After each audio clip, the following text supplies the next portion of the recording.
Bien, mis estimados, a ver, quiero aclarar lo siguiente, por favor. Las actividades por semana ya van a ser de 15 puntos, habíamos dicho el día lunes. Justamente 10 puntos lo vamos a distribuir al tema de una actividad, una tarea que se va a dar, ¿no?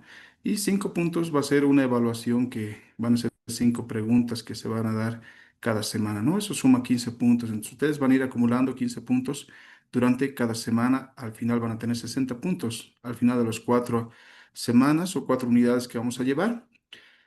Y 40 puntos lo voy a destinar al tema del trabajo final. Va a haber un trabajo final que simplemente, así de sencillo, va a ser un diseño hidráulico, ¿no? Para un determinado sector, considerando todos los factores que vamos a ir viendo en el transcurso de las diferentes sesiones o clases virtuales en este caso, ¿no? Entonces, eso, mis estimados, por favor, para aclarar para todos aquellos que me estaban consultando, vamos a tomar esa modalidad. Ya este trabajo final lo voy a explicar igual en la plataforma, no se preocupen.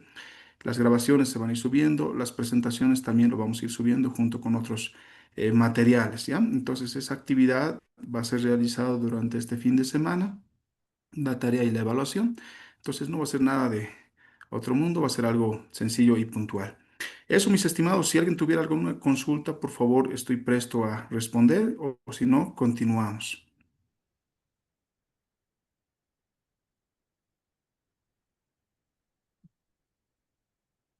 Bien, creo que no hay consultas, ¿no? Entonces, quedamos en eso y en base a eso se va a trabajar. Voy a hacer la presentación justamente donde quedamos el día lunes. Por favor, me dicen si se ve. A ver, ahí está.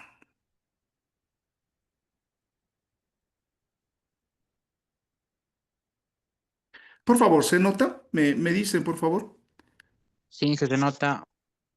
Ya, muchas gracias, Iván. Bien, a ver qué está pasando aquí. Ya. Bien, habíamos hablado justamente, estábamos hablando un poco sobre la forma de captación de agua, que es una alternativa de agua subterránea, en este caso, mediante la implementación de pozos subterráneos, ¿no? Entonces, habíamos dicho que para justamente este tipo de implementación ya necesitamos hacer estudios en el sector.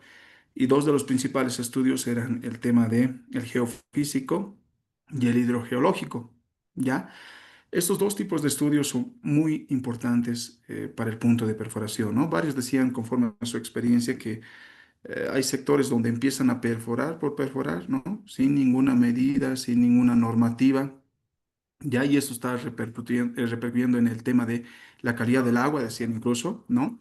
Y ese es un problema grande que se está presentando en diferentes sectores. Es por eso que es importante hacer el tema de estudio geofísico, ¿no? Y peor, si no hay antecedentes en el sector de haber implementado algún pozo subterráneo, se debería hacer estudios hidrogeológicos incluso para ver el tema de aguas subterráneas, ¿no? Entonces decíamos que nosotros usamos equipos especializados, que puede ser uno la radiestesia, ¿no? La radiestesia, por ejemplo, es bastante interesante y me gusta mencionarlo. ¿Por qué? Porque así, entre comentarios, por ejemplo, ¿no? Nosotros tuvimos la oportunidad de hacer diferentes perforaciones de pozos, ¿no? En varios sectores. Y había un caso que me asombra y me gusta siempre comentarlo también, ¿no? Como anécdota. Yo tenía una colega que justamente es de Oruro, ¿no? De la UTO en este caso. Es una colega que trabaja en ahí. Entonces, esta colega nos acompañaba al tema de hacer los estudios para la perforación de pozos, ¿no? Y a mí me sorprendía, ella usaba un método muy casero para hacer la perforación de pozos, usando las varillas, no sé si ustedes ya se están dando cuenta de lo que estoy hablando, las varillas de cobre, ¿no? En forma de L, ¿ya? Y esas varillas de cobre justamente dicen que donde hay agua, se juntan, ¿no? Las varillas se juntan haciendo una X o una cruz, ¿no? En este caso. Y donde no hay agua, prácticamente se separan, ¿no? Entonces, no sé cuál es la lógica, yo lo he intentado, sinceramente, pero a mí nunca me salió, ¿no? Nunca resultó conmigo, con mi persona, pero esta colega justamente era muy interesante lo que hacía, ¿no? Ella hacía esta prueba y justamente daba un punto y decía, aquí perforen, nosotros localizábamos el punto, perforábamos y siempre encontrábamos agua. Era asombroso, ¿no? Esa técnica que ella usaba. Me animo a decir que en un 99% siempre hemos acertado trabajando con ella. para diferentes perforaciones de pozos, ¿no? Entonces, no sé cuál es la lógica de eso, cuál sería la respuesta técnica, ¿no? Justamente a lo que sucede, ¿no? Otros dicen que tiene que caerte un rayo incluso para poder tener esa habilidad. No lo sé, mis estimados, realmente es algo que hasta ahora desconozco, ¿no? Si es que alguien tuviera alguna anécdota de eso, magnífico, sería bueno compartirlo con el grupo.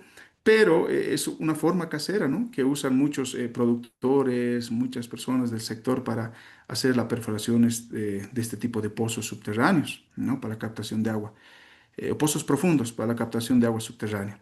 Entonces hay que hacer un estudio todavía acerca de eso, ¿no? ¿Cuál sería la lógica que permite hacer ese tipo de localización de agua, ¿no? Nosotros usamos equipos, obviamente ya sofisticados. El GeoSeeker es un equipo que está, ¿no? Se usa, pero no es tan preciso, me animo a decir. Nosotros usamos otro tipo de tomógrafos, ¿no? Para hacer justamente este tipo de estudios, este tipo de sondaje en el lugar, ¿ya? Contamos con un geólogo incluso que hace este tipo de estudio. Entonces, es bastante interesante porque se debe decir, decía en la anterior clase, debemos localizar agua que sea permanente, ¿no? Que sea realmente estable para el productor y no simplemente de un cierto tiempo. Entonces, hay que tener mucho cuidado justamente con este tipo de estudios, ¿no? Bien, hablando un poquito sobre la maquinaria, ¿ya? Esto también es bien interesante. Estos son los tipos de máquinas que nosotros usamos para el tema de perforación. Es cierto que hay otros que son manuales, ¿no? Que son manuales para la perforación de pozos. Generalmente se usa este tipo de maquinarias para abarcar incluso 100, incluso hasta los 300 metros de profundidad, como lo hacen ingenios azucareros en este caso, por ejemplo para el tema de captación de agua, ¿no? Entonces, miren, son realmente máquinas muy pesadas, pero también son bastante eficientes para el tema de perforación. No solo se hace en el tema de captación de agua con estas máquinas, ¿no? Otros lo hacen para exploración de diamantina, por ejemplo, que es una actividad igual que está abarcando varios sectores. Incluso ahora mismo en el Salar de Uyuni se está haciendo la perforación justamente para la exploración de litio, ¿no? Y se está usando este tipo de maquinarias para hacer ese tipo de perforación, ¿no? Ahí está, por ejemplo, este es un poco mostrando aquellos que ya tienen conocimiento, genial, pero hay otros colegas que aún no han visto este método, ¿no? Entonces, esta es, por ejemplo, la máquina, usa una torre bastante alta para el tema de la perforación, justamente, ¿no? Del suelo. Ahí está, hay otro tipo de maquinarias que son un poco más livianos, que son accesibles de manejarlo en campo, ¿ya? Eh, Son bastante eficientes, ¿no? Las situaciones que trabajan con diésel en su mayoría y por la situación actual de nuestro país es un poco complejo este tema del uso de estas maquinarias, ¿no? Pero aún así se está haciendo la implementación de pozos en varios sectores, ¿no? Ahí está. Entonces, esto, por ejemplo, es en el sector de Sucre, ¿sí? Esto es una experiencia ya de Sucre para los productores del sector, ¿no? Entonces, ahí se está haciendo, se empieza la perforación. Es bien importante tener agua, ya, inicialmente para el tema de captación, ¿no? No en gran cantidad, sino para el tema de perforación, porque estos van con una broca que nosotros le llamamos tricono, que justamente va perforando el suelo y a la vez se tiene que inyectar agua a presión, ¿no? Para ir, para hacer la perforación. Esto es, por ejemplo, miren, no hay imposibles, yo digo. Esto, por ejemplo, es en ladera, es en una montaña muy rocosa, por ejemplo, ¿no? Donde siempre me gusta contar esta anécdota.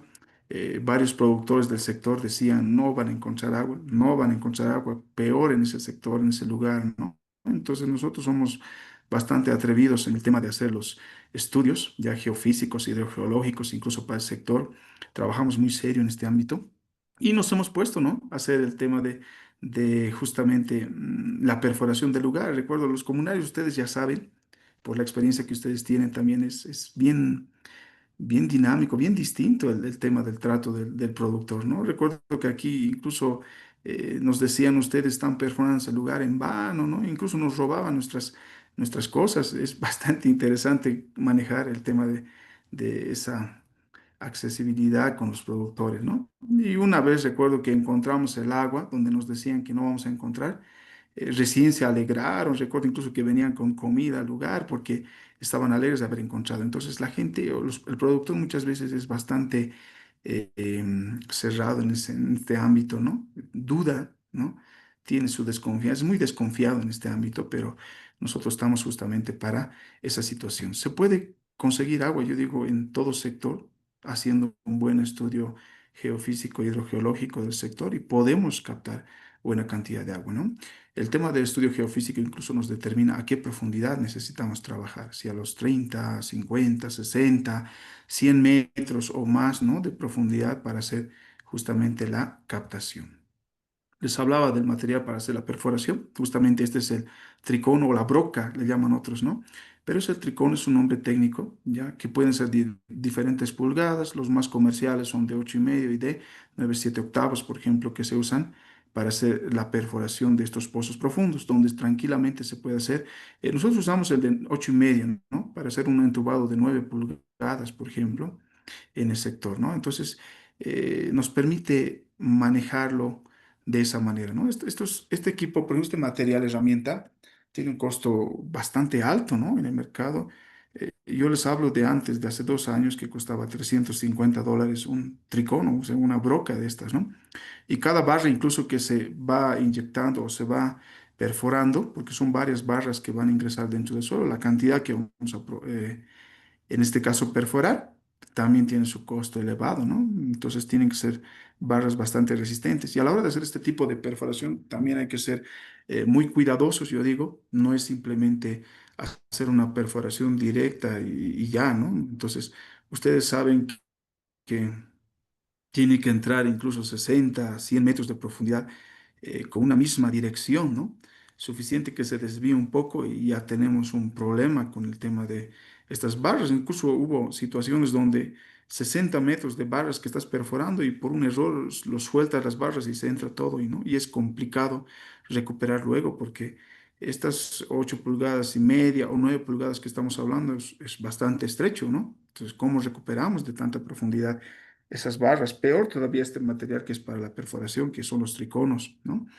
Entonces hay que tener mucho cuidado al tema para el momento de hacer este tipo de perforaciones, ¿no? Este es un esquema de cómo va perforando los diferentes horizontes. Prácticamente esos triconos van moliendo, ¿no? Incluso roca. Hay sectores donde son puro roca, pero igual se puede hallar agua, ¿no? No es que no se puede hallar agua, es todo dependiendo del estudio geofísico, ¿no? Ahí está cómo empieza a ingresar justamente estos triconos en el suelo donde se va o se pretende implementar estos pozos profundos, ¿no? Ahí está siendo inyectado, está inyectando agua a alta presión y a la vez empieza a girar esta broca y empiezan a hacerse la perforación, ¿no? Muchos dicen debe ser rápido o se tarda mucho. Generalmente, mucho depende del tipo de suelo que tenemos en el lugar, ¿no? Es muy distinto un suelo arcilloso o muy arenoso, o en este caso que tenga mucha grava o piedra, porque hubo sectores donde hubo mucha piedra y tenía que moler esa piedra, entonces era bastante complicado esa situación, ¿no? Por eso siempre decía que una perforación de unos 60 metros siempre está alrededor de un mes, por ejemplo, que se tarda con todos los imprevistos del lugar, ¿no? Ahí está. Entonces son imágenes que me gusta mostrarlos porque siempre es bueno con las imágenes, ¿no? Poder ver cómo se va realizando. Esto es, por ejemplo, un pozo que se ha hecho en Cayutaca, en la Estación Experimental de Cayutaca, de agronomía de la UPEA en este caso, ¿no? Donde se ha hecho igual la perforación de pozos profundos para justamente tener agua permanente, ¿no? Y así es como se muestra, por ejemplo, el lugar de perforación. Es bastante estrecho, ¿no? Ahí está justamente las barras con el tricono en la parte interna. Entonces, ese es el diámetro, ¿no? Es bastante pequeño lo que se va generando y ya tenemos agua incluso en ese sector, se va acumulando agua. Entonces, hay que ir constantemente trabajando esto. Es por día, incluso hubo situaciones que por día avanzábamos 1 metro o 2 metros a lo mucho, ¿no? En lo mejor de los casos se avanza incluso 3, 4, 5 metros por día. Mucho depende del tipo de suelo. Otro de los problemas que hay que considerar cuando se hace este tipo de perforaciones también es el tema de la estabilidad de las paredes del pozo que se está haciendo, ¿no? Hay sectores donde esto fácilmente puede ceder. O sea, es decir, estamos perforando ya unos, no sé, 20, 30 metros y empieza a ceder y lo tapa por completo, ¿no? O atrapa por completo nuestras barras y justamente las brocas o los triconos que usamos para la perforación. Entonces, Para esto nosotros usamos un aditivo, ¿no? La bentonita, que es un aditivo muy empleado justamente para el tema de solidificación del suelo, ¿no? Nos permite que las paredes tengan una solidificación, una dureza, que evite que esto se vaya compactando o deslizando, ¿no? Porque esto es constante. Sacamos, perforamos, volvemos a sacar. Perforamos, volvemos a sacar. Y así se va avanzando hasta los 60 o 100 metros que tengamos que hacer. Entonces, la bentonita se va inyectando justamente con el agua a presión.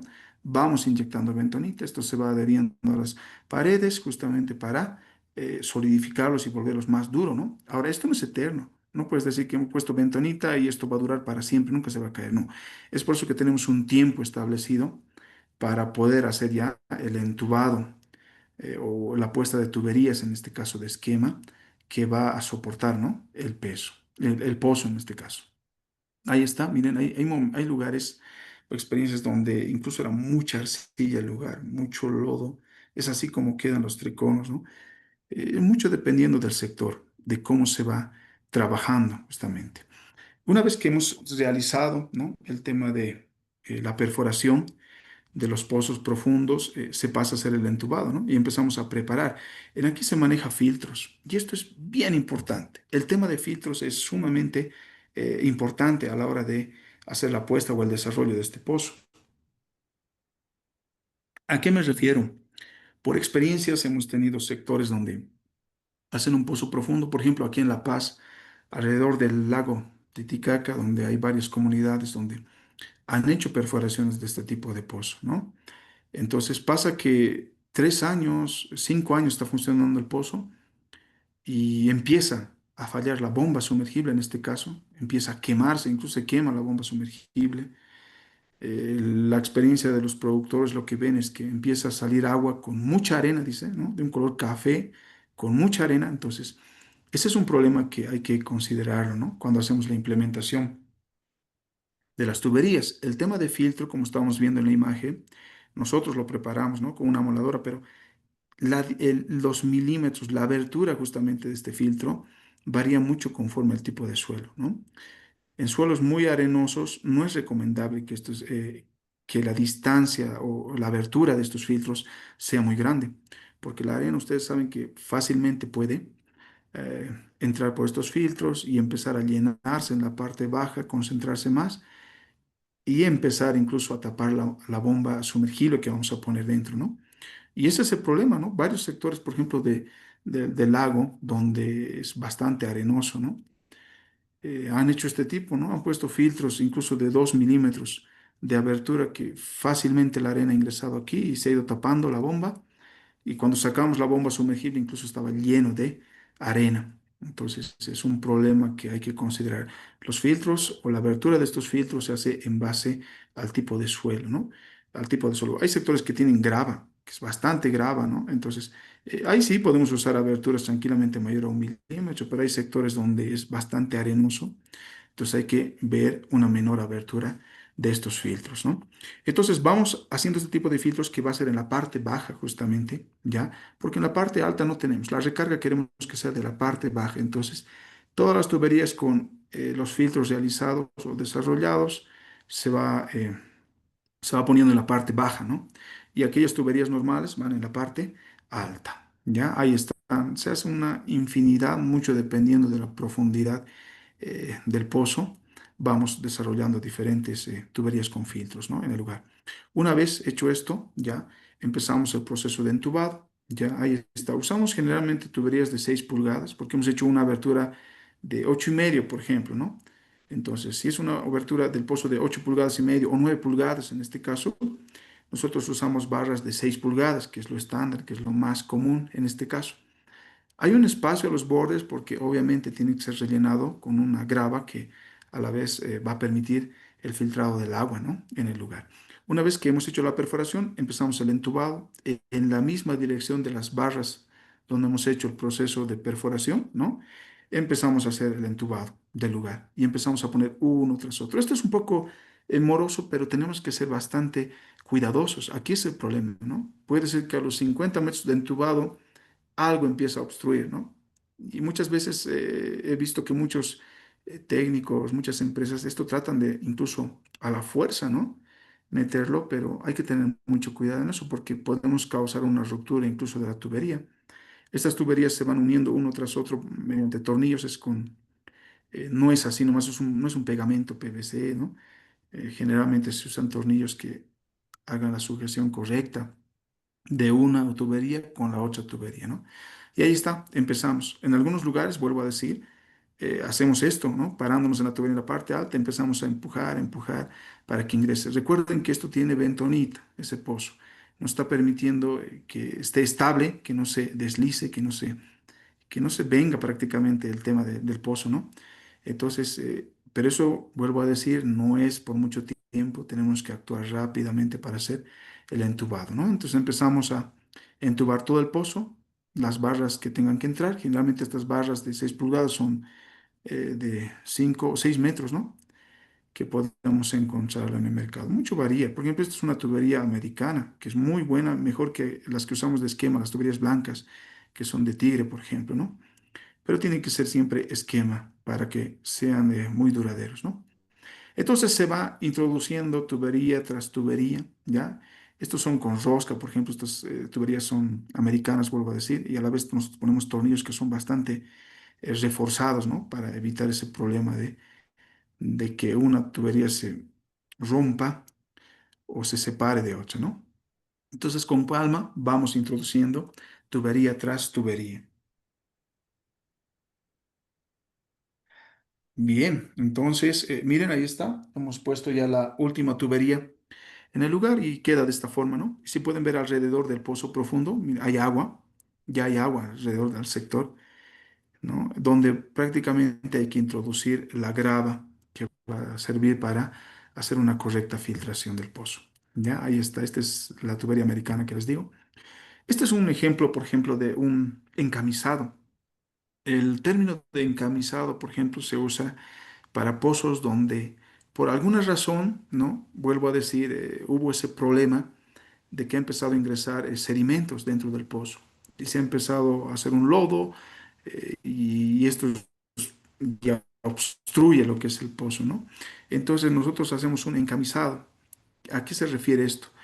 Sacamos el equipo de bombeo sumergible, ¿no? Lo sacamos y hacemos una reperforación en el lugar, ¿no? Obviamente con un tricón, una broca de menor diámetro, hacemos la perforación en esta tubería de 6 pulgadas, ya sea a los 30, 40, 50 o 60 metros, para, una vez hacer ese proceso, volver a introducir una tubería dentro de esta tubería. Generalmente esa tubería puede ser de 4 pulgadas, ¿no? Si es 6 pulgadas, esto nosotros ponemos de 4 pulgadas. Esto hace que un poquito se dificulte el tema del uso de la bomba sumergible, pero tampoco es un problema, ¿no? Porque generalmente las bombas sumergibles tienen un diámetro de 2 pulgadas, por ejemplo, en la mayoría de sus casos, ¿no? Entonces, 4 pulgadas nosotros introducimos y volvemos a poner grava, enseguida les voy a mostrar, alrededor de justamente la tubería para tener un nuevo sistema de filtración, ¿no? Estas tuberías nuevas de 4 pulgadas, vuelvo a decir, es un proceso de encamisado, ¿no? Tienen nuevos filtros para que trabaje o funcione nuevamente, ¿no? Entonces, también es importante decir que el tema de los pozos profundos, siempre es recomendable que cada 2 años se haga una nueva limpieza, ¿no? Del pozo. Esto es bien importante, es algo que tal vez no consideran muchos y dejan trabajar, ¿no? 2, 3, 4, 5 años están trabajando y al final el agua está sucia y la bomba se empieza a arruinar. Entonces, para evitar esas situaciones es recomendable que cada 2 años se vuelva a hacer la limpieza, ¿no? Del pozo. Obviamente para eso hay que usar un inyector a alta presión que enseguida les voy a mostrar. Una vez que hacemos, ¿no? El entubado, ya ponemos un sello en la parte alta. Esto tiene que ser metálico, justamente para, puede ser en este caso la tubería que está en la parte media, donde se va a hacer la conexión de la bomba sumergible. Al lado puede haber los cables, ¿no? Que se van a instalar juntamente con la tubería ya, o con la bomba sumergible en este caso, o los sensores que vamos a usar. Y al lado es una cuerda. Nosotros siempre, por seguridad, hacemos la sujeción de la bomba sumergible a una cuerda que luego la atamos externamente, ¿no? Para mantenerlo seguro, muy aparte de todas las seguridades que preveemos para su implementación. Ahí está. La provisión de grava es bien importante, ¿no? No es una grava cualquiera, esto no es un cascajo, ¿no? Es una grava especial que justamente tiene que tener un determinado diámetro que puede ser entre 1 centímetro, ¿no? 1 centímetro de grava o 1,5 centímetros que es usado justamente para este rellenado. Esto entra, si hemos perforado 60 metros, hasta la parte final, los 60 metros tiene que ingresar, ¿no? Es todo el espacio alrededor de la tubería y el pozo perforado en este caso, ¿no? Esto es bien importante porque ustedes saben que la grava, la arena, va purificando el agua, ¿no? Y esto tiene que cumplir esa función, esa función. Ahora, el tema de los filtros que hacemos en la tubería, vuelvo a decir, también es muy importante. ¿Por qué digo que siempre hay un proceso de encamisado? Hay sectores, por ejemplo, que esos filtros se han empezado a ampliar, ¿no? Se han empezado a anchearlo, vamos a decir, y empieza incluso a entrar la grava que hemos puesto al lugar. Entonces, ese es un gran problema, ¿no? En el sector. Entonces, hay que tener mucho cuidado con el tipo de grava que usamos, porque a veces compramos arena corriente normal, o muchas empresas hacen eso, ¿no? Y ustedes saben que la arena corriente o la grava tiene incluso partículas pequeñas, ¿no? Unas piedras pequeñas que incluso eso puede ingresar o puede empezar a anchar las aberturas de los filtros. Entonces, es por eso que tiene que ser una grava seleccionada en este caso, ¿no? Que sea la mayor cantidad uniforme para el tema del trabajo. Y se va llenando, llenando al lugar hasta que se complete, ¿no? Toda la longitud perforada en este caso. Una vez de haber realizado todo esto, ¿no? Se pasa a un proceso de desarrollo justamente del pozo. Cuando hablamos de desarrollo del pozo, da referencia de manera puntual al tema del lavado del pozo, ¿no? Si ustedes ven, miren, la primera impresión del agua que empieza a salir es café, está bastante sucia. Y esto es lo que empezamos a hacer. Nosotros usamos compresoras, ¿no? Que son de alta presión. Justamente ahí al fondo hay una compresora, aquí también hay otra compresora, las cuales empleamos e inyectamos aire a alta presión para poder hacer este tipo de lavado, ¿no? Entonces, si inyectamos aire, el agua empieza a salir, empieza a salir. Y esto se hace por un proceso, eso también es muy importante, ¿no? Tal vez aquellos que hacen supervisión para el tema del desarrollo de pozo, esto debe ser de unas 2, 3, incluso 4 horas que se debe realizar la limpieza de los pozos hasta que el agua empiece a aclararse, ¿no? No digo que va a estar completamente limpio, pero tiene que empezar a aclararse. Entonces, muchos yo he visto que 1 hora hacen la limpieza, la inyección de aire y lo dejan ahí, ¿no? Entonces, es un problema poder realizar esa acción, ¿no? Entonces, empezamos nosotros a inyectar. Ahora, uno de los factores, por ejemplo, que me gusta decir también, para el tema de saber si el agua va a ser constante o bien no va a ser constante, es a la hora de hacer este tipo de desarrollo, ¿no? Y eso es un aspecto que hay que ser bien observadores. Los que hacemos supervisión, por ejemplo, de esto, cuando hacemos inyección del aire, ahí vamos a ver el agua, empieza a salir con un determinado caudal, ¿no? Empieza a saltar para un segundo, vuelve a salir, un segundo para, vuelve a salir. Eso me da referencia de que es constante el agua, ¿no? Entonces, el tiempo de reposición que tenemos dentro del pozo también se hace constante en este caso. Pero hay sectores, por ejemplo, me gustaría mostrarles videos. Hay lugares donde tú inyectas el agua, sale agua a alta presión, ¿no? Sale en gran cantidad y para unos 5 minutos. Luego de unos 5 minutos recién vuelve a salir otra vez el agua con gran cantidad. Entonces ahí ya tenemos, ¿no? Antecedentes de que no es un pozo con un tiempo de reposición constante. Hay sectores donde se hace un estudio correcto, siempre vuelvo a decir, por ejemplo, este pozo que les estoy mostrando en la imagen, esto era constante, constante. El agua salía constante, incluso 1 hora, 2 horas, constante, no paraba, ¿no? Y eso que era en época seca todavía. Entonces, hay pozos de esa forma y hay pozos que incluso haces el desarrollo y en media hora recién vuelve a salir. Entonces, ahí ya tenemos problemas, ¿no? Tenemos problemas. Les cuento eso porque he visto diferentes perforaciones donde también me ha tocado hacer ese tipo de supervisión, donde hacen el lavado y en media hora recién está volviendo a salir. Entonces, ahí va a haber problemas. Va a existir problemas, entonces lo más recomendable en ese lugar es ya empezar a pensar en sensores, sensores que vamos a tener que poner dentro del pozo para que la bomba sumergible no se queme, ¿no? Entonces vamos a hablar de eso más adelante, pero es muy importante ese tema, ¿no? Entonces es bastante interesante a la hora de hacer el lavado, ¿no? Y siempre digo, lo mejor, la mejor, lo que podemos ver en el lugar es cuando ya tenemos agua para el productor, ¿no? El productor es importante, por eso lo hace, ¿no? Para el tema de captación de agua. Hay algunos pozos incluso que el nivel está bastante alto, ¿no? Está a 2 metros incluso de profundidad, ¿ya? Ojo que aquí hay un término que son pozos someros y pozos que no son, ¿no?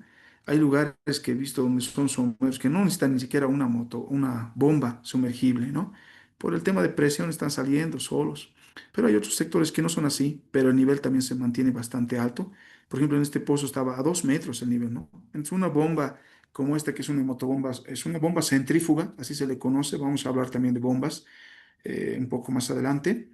Esta bomba, por ejemplo, miren, a 2 metros tranquilamente podía succionar el agua y hacer el respectivo bombeo, ¿no? No necesitaba una bomba sumergible en el lugar, ¿no? Entonces también hay que ver esos aspectos del tema de nivel. Aquí hablamos de nivel dinámico y nivel estático, ¿no? Lo llamamos el nivel freático. Por ejemplo, el nivel estático es que una vez que tú saques el agua, siempre va a volver a un determinado lugar, ¿no? Entonces son aspectos que hay que considerar cuando hacemos este tipo de pozos, vuelvo a decir. Una vez de hacer el desarrollo de pozo, ya se empieza el proceso de justamente la implementación de la bomba sumergible. Ahí estamos implementando una bomba sumergible, tiene el respectivo cableado, ¿no? Que hace para que la bomba se encienda y también un sensor que nos permite controlar el tema de apagado y encendido automático de la bomba, ¿no? Y ahí está, les hablaba de la cuerda de sujeción, que no es la gran cosa, ¿no? Una cuerda como esta que se puede poner es simplemente para hacer la sujeción de la bomba, ¿no? Ahí está, se está implementando con ese sello que les he mostrado de metal, ¿no? La bomba queda colgada ahí, hay el cableado y del otro lado justamente está el tema de la cuerda para la sujeción, ¿no? Esto es otro ejemplo. Esto se ha hecho en Cayutá, que es un pocito de 60 metros de profundidad, ¿no? Ahí está, ya está implementado la bomba sumergible, ahí está el cableado juntamente con el sensor que necesitamos. Perdón. No, aclaro, aquí no hemos puesto un sensor. No tenemos el sensor implementado. Aquí simplemente está de encendido. Este pozo, por ejemplo, que lo hemos hecho en Cayutaca es bastante interesante. Es un pozo de agua constante. En época seca sigue constante. Tú puedes bombear 2, 3 horas y el agua no se termina, se va llenando, llenando. Hay sectores, por ejemplo, donde se hace un estudio correcto y podemos localizar, ¿no? Venas subterráneas que son constantes. Puede ser un río subterráneo que va llenando constantemente el pozo. Entonces aquí no es necesario implementarlo un sensor, ¿no? Para el tema de la bomba. Una vez implementado ya la bomba, podemos hacer las distribuciones que queramos nosotros, ¿no? Ahí incluso hemos puesto una válvula check, una válvula antirretorno. Entonces, se puede trabajar de diferentes formas. En aquí está para el encendido, es el cable negro, en este ejemplo, por ejemplo. Ahí está el cable negro que es para justamente dar energía a la bomba y aquí está, ¿no? El cable azul y rojo que son para la implementación del sensor en este caso. Hay pozos donde sí ponemos un sensor, ¿no? Ahí está el ejemplo. Entonces podemos tener diferentes distribuciones. Incluso esto lo hemos llegado nosotros a automatizar, ¿no? Más adelante voy a hablar sobre temas de automatización. Y yo sé que muchos ya están trabajando con eso, pero hay otros que aún es un nuevo mundo el tema de automatización, ¿no? Pero es algo que ya podemos usar. Nosotros incluso le hemos instalado controladores a este tipo de pozos, ¿no? Cuando usamos para sistemas de riego, ¿no? Nosotros usamos controladores con electroválvulas, que más adelante voy a decir, y funcionan tranquilamente, ¿no? Ahí está. Puede tener siempre un tablero, ¿no? En el lugar donde estemos. Hay diferentes tableros que usamos. Puede ser vuelvo a decir, con protección, con el tema de sensores, es variado, ¿no? Entonces ahí tenemos ya justamente este pocito es de Cayutaca, me gusta mostrarlo mucho, ¿no? Un buen caudal, incluso hemos puesto 1 pulgada nomás de tubería, ¿no? Tranquilamente hubiéramos puesto 2 pulgadas por el tema de la cantidad de agua, pero con 1 pulgada estaba bastante bien para el tema de almacenamiento de agua.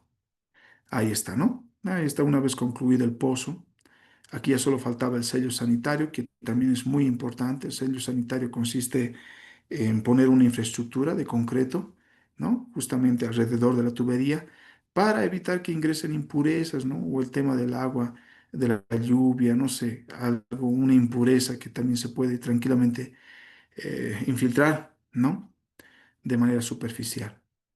Entonces, eso, mis estimados, termino con esto que es el, esto era en palos blancos, ¿no? Vuelvo a decir, para productores de cacao, que igual se implementaba y bastante interesante, ¿no?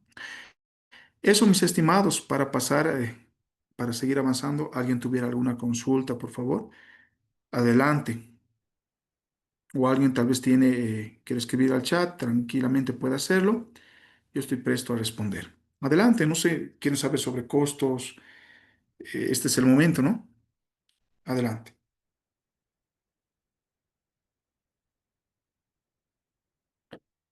No, no hay consultas. Wow, se ha entendido todo.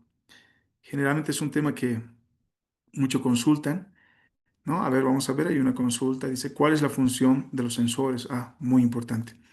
Gracias. Por ejemplo, el tema de sensores, ¿ya? Nosotros más adelante voy a describir el tema de sensores, pero es bueno adelantarlo. Por ejemplo, hay un pozo que no tiene un buen tiempo de reposición profundo. Nosotros no podemos ver, yo voy a instalar, si tengo un pozo, por ejemplo, de 60 metros de profundidad, donde he hecho la perforación, la bomba no voy a poner a los 60 metros tampoco, obviamente, porque ustedes saben que por el tema de justamente gravedad va a haber sedimentos que sí o sí van a ir depositándose en la parte baja, ¿no? Es por eso que es bueno hacer un desarrollo o una limpieza del pozo cada 2 años. Entonces, si tengo un pozo de 60 metros, yo instalo mi bomba sumergible a 50 metros, incluso me animo a decir, o hasta 52, 55 puedo llegar, ¿no? Entonces, yo no sé qué está pasando a 50, 55 metros de profundidad. Entonces debo, ¿no? Poner sensores. El sensor, por ejemplo, me dice cuando yo uso un controlador, por ejemplo, un programador, donde voy a decir que mi bomba sumergible se encienda los días lunes, miércoles y viernes de 6 a 8 de la mañana, 2 horas, ¿no? Y pasa que a las 6 de la mañana se enciende la bomba sumergible automáticamente, está a las 7 de la mañana y por alguna razón el agua del pozo se termina, se va, no se puede ver un problema, alguien ha perforado un pozo cercano al lugar, ha empezado a cambiar el tema del caudal del pozo y la bomba empieza a funcionar en vacío, ¿no? Ustedes saben que si una bomba sumergible funciona en vacío, esta se va a quemar rápidamente. Entonces, el sensor alerta de que ya no hay agua en el lugar, ¿no? Y hace que la bomba se apague automáticamente. Entonces, esa es la manera de la que trabajamos. O bien puede ser que de este pozo subamos, no sé, a tanques de 10.000, 20.000 litros de almacenamiento y a una determinada altura, pues no vamos a estar corriendo a ver, ¿no? Ya está, se está llenando el tanque, ¿no? También muchas veces ponemos sensores dentro del tanque, ¿no? Entonces, cuando el tanque se está llenando, automáticamente la bomba tiene que apagarse también, ¿no? Y cuando el tanque se empieza a vaciar, automáticamente la bomba también se puede encender. Esa es la función de los sensores. A ver, hay otra consulta. Dice, ¿cuánto cuesta para implementar este sistema? Muy importante. No he puesto el detalle aquí, pero lo voy a también compartir justamente en la plataforma. Hay un esquema, ¿no? Que se usa, lo vamos a poner así. Generalmente está entre 1.300 a 1.500 bolivianos por metro lineal, ¿ya? Pero esto significa todo, el desarrollo, la perforación, el desarrollo, la grava, el entubado, absolutamente todo listo para que se pueda poner una bomba sumergible en el lugar. Generalmente esa es la variación, ¿no? Si fuera, digamos, 50 metros, ¿no? Estamos considerando, a ver, 10 metros, y estamos considerando a 1.500 son 15.000 bolivianos, ¿no? 50 metros sería como 75.000 bolivianos a 1.500 bolivianos. Pero vuelvo a decir, esto es variable, puede ser tranquilamente, puede haber pozos que se haga por 1.200 el metro lineal, ¿no? Mucho depende del tipo de suelo, ¿no? que tenemos en el lugar que vamos a perforar. Para eso se hace el estudio geofísico, para ver el tipo de suelo a diferentes horizontes, ¿no? Y cuando se hace este tipo de perforación, también nosotros vamos sacando muestras de cada horizonte, ¿no? Es decir, a los 2 metros había sido arcilla, ¿no? Después hasta los 10 metros es grava en el lugar, ¿no? Después de los 10 metros es roca, o sea, hay que hacer diferentes muestreos, ¿no? De diferentes horizontes y se presenta justamente con un informe de horizontes en el sector. Eso también sirve para que tal vez más adelante el productor quiera hacer un encamisado o una reperforación, pueda ver en qué sectores se presenta diferentes horizontes. Eso no va a cambiar, ¿no? A 10 metros que tengamos roca no va a cambiar eso, ¿no? La roca no va a desaparecer, va a estar ahí. Entonces te permite hacer ese tipo de análisis técnico en el lugar, ¿no? Entonces ese es el costo referencial para la implementación. ¿Alguien más tuviera alguna consulta? Adelante, por favor, estoy presto a responder.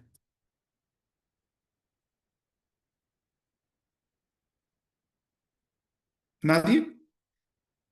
Bien, sigamos entonces. Eso, mis estimados, cuando hablamos de bombas, a ver, de manera puntual, quiero hablar esto. Cuando hablamos de bombas, ¿no? Tenemos tres grupos que me animo a decir. A ver, hay una consulta en el chat. Vamos a responder. ¿Qué dice? A ver, entiendo que para determinar el caudal máximo, dice, de explotación de un pozo se determina mediante bombeo hasta agotamiento. ¿Es así? Sí. Una prueba, por ejemplo, del pozo es justamente el tema de bombeo y medir el caudal, ¿no? Es lo más común que se realiza en el momento, ¿no? Ahora, hay un tipo de sensor, un equipo que es un caudelómetro, que se usa ya justamente para el tema de- para ver el tema de caudales dentro del pozo, ¿no? Es un equipo bastante interesante, pero muy costoso. Recién está ingresando al país. No tengo imágenes, me hubiera gustado mostrarles justamente esto, pero son equipos bastante sofisticados que hacen un sondeo del agua, ¿no? Del lugar. Y justamente en base a eso nos permite sacar un rango incluso de caudales mínimos y máximos que se puede trabajar en la bomba o en el pozo, ¿no? Porque es cierto, ¿cómo vas a trabajar? ¿De cuántos HPs me voy a comprar una bomba sumergible? Entonces, otros lo hacen con el tema de bombeo, ¿no? Sacan todo el agua y en base a eso pueden calcular los caudales, pero hay este otro tipo de equipos que está empezando a usar, ¿no? Yo creo que ya de aquí a unos años va a ser bastante usado, pero es novedoso, pero es costoso, ¿no? Añade un cierto monto al tema de perforación de pozos. Bien, gracias. A ver, si no hay más consultas, seguimos, por favor. ¿O alguien quería hablar? Adelante, por favor. Se están registrando las participaciones, por si acaso. Bien. Sigamos entonces, ¿no? Tenemos, cuando hablamos, por ejemplo, de equipos de bombeo, es bien importante considerar esto, ¿no? De manera general y puntual, yo me animo a decir que hay tres grupos, los cuales son bastante usados, ¿no?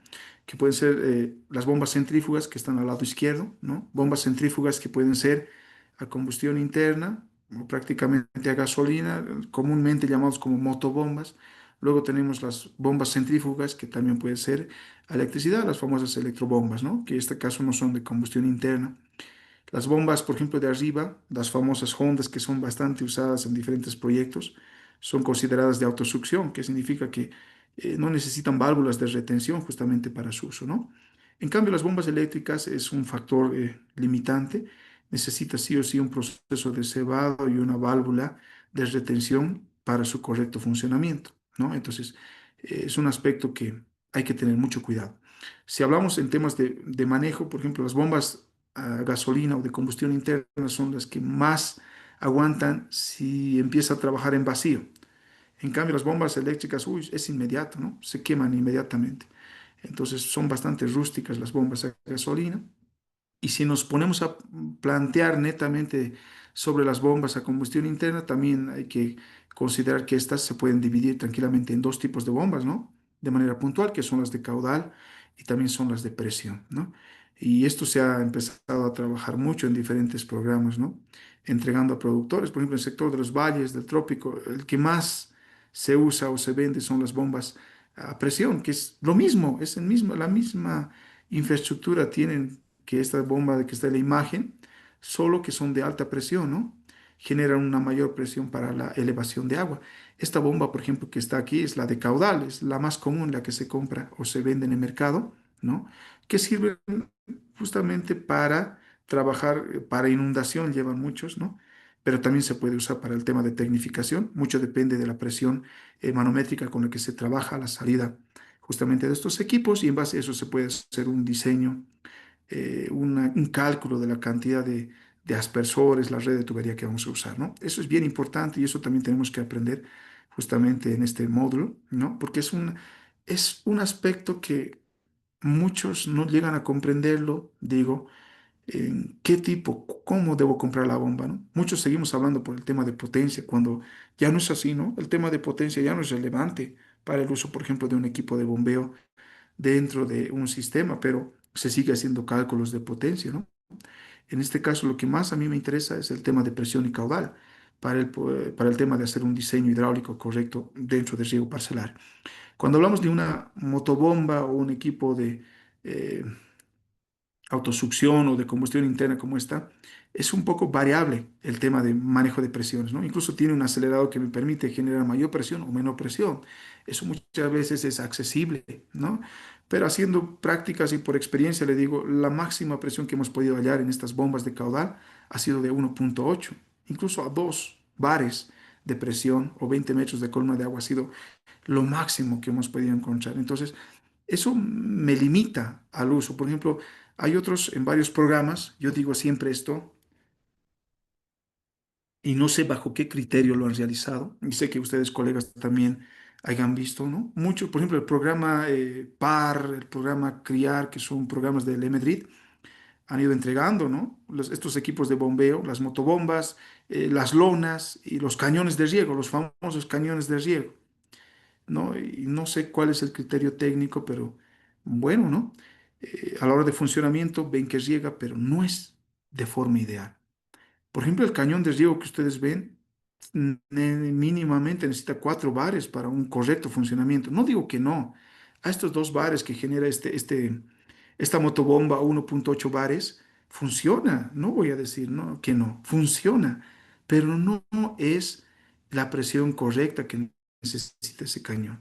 Ese cañón tiene una presión de trabajo ideal, que debe ser mayor a los 3 bares, 4 bares de forma ideal, para generar un modelo de distribución de agua ideal en el sector.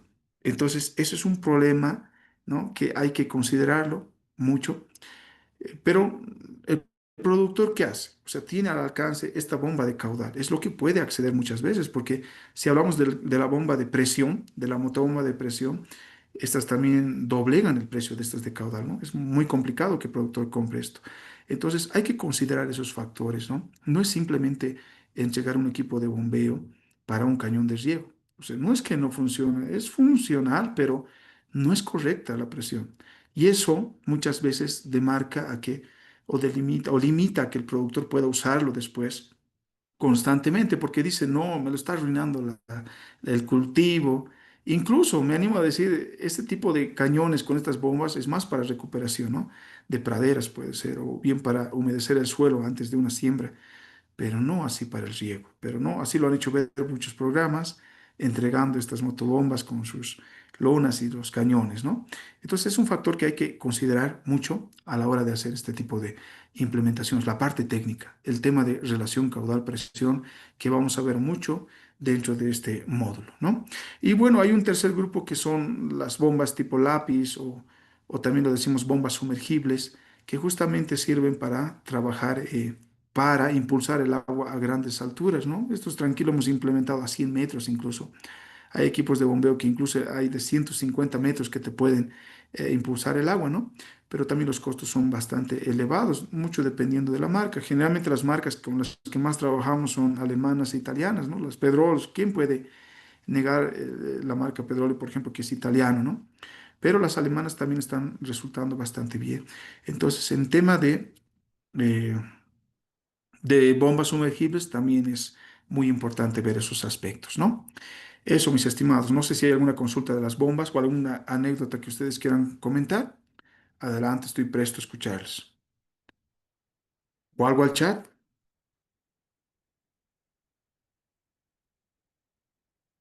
Bien, no hay nada. Estoy entendiendo que se está comprendiendo absolutamente todo. Es muy interesante hablar de bombas, ¿no? Y es bien variable el tema de las bombas, ¿no? Un aspecto que es bien importante también mencionarlos, algo que se denota justamente, o se nota dentro de los productores el uso, ¿no?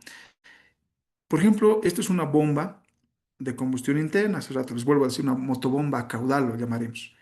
¿Qué hace el productor muchas veces, no? Estas motobombas a caudales hacen la implementación justamente de una tubería de succión de PVC. Ahora yo pregunto, ¿estará bien esto? ¿No? ¿Estará bien? Porque incluso he visto técnicos que recomiendan hacer esto. Implementan la motobomba, no se puede hacer con un proyecto, y la parte de succión o la línea de succión en este caso, ¿no? Lo hacen con tubería PVC. Y en otros casos todavía he visto que lo hacen con tubería de drenaje, ni siquiera era la de esquema, ¿no? Entonces, no es que no. Aquí la bomba, por ejemplo, con succión de tubería PVC, tranquilamente va a succionar el agua, ¿no? Pero el problema es para el funcionamiento del motor.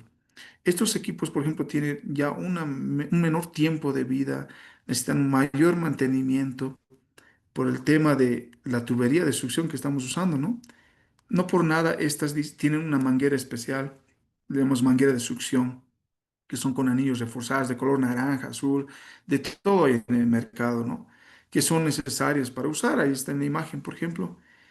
Esas son las mangueras que se debe implementar sí o sí con este tipo de motobombas, por ejemplo, porque estas tienen a la vez anillos reforzados. Recuerden, este tipo de bombas de combustión interna son de autosucción, es decir, no necesitas tú cebar toda la tubería para que empiece a funcionar, ¿no? Son de autosucción. Es necesario que el agua vaya subiendo, ¿no? Poco a poco, hasta llegar a la bomba. Y es por eso que esta manguera de succión tiene anillos reforzados que son ideales para que el agua se vaya apoyando justamente en esas paredes y el equipo no sufra tanto en este tema de la succión del agua, ¿no? Entonces, es un factor también que hay que considerarlo en temas prácticos. Ya la impulsión, usamos PVC, polietileno, lo que nosotros queramos, ¿no? Esto, por ejemplo, esta imagen muestra de un sector del altiplano, si no estoy mal, es Patacamaya, ¿no? O Ayo, donde, por ejemplo, miren, lo han hecho un sistema de riego permanente con el equipo de una motobombas. Muchos me dicen, es complicado hacer un riego por aspersión parcelario, que no sea móvil, que sea fijo, con un equipo de bombeo de combustión interna o las motobombas, ¿no?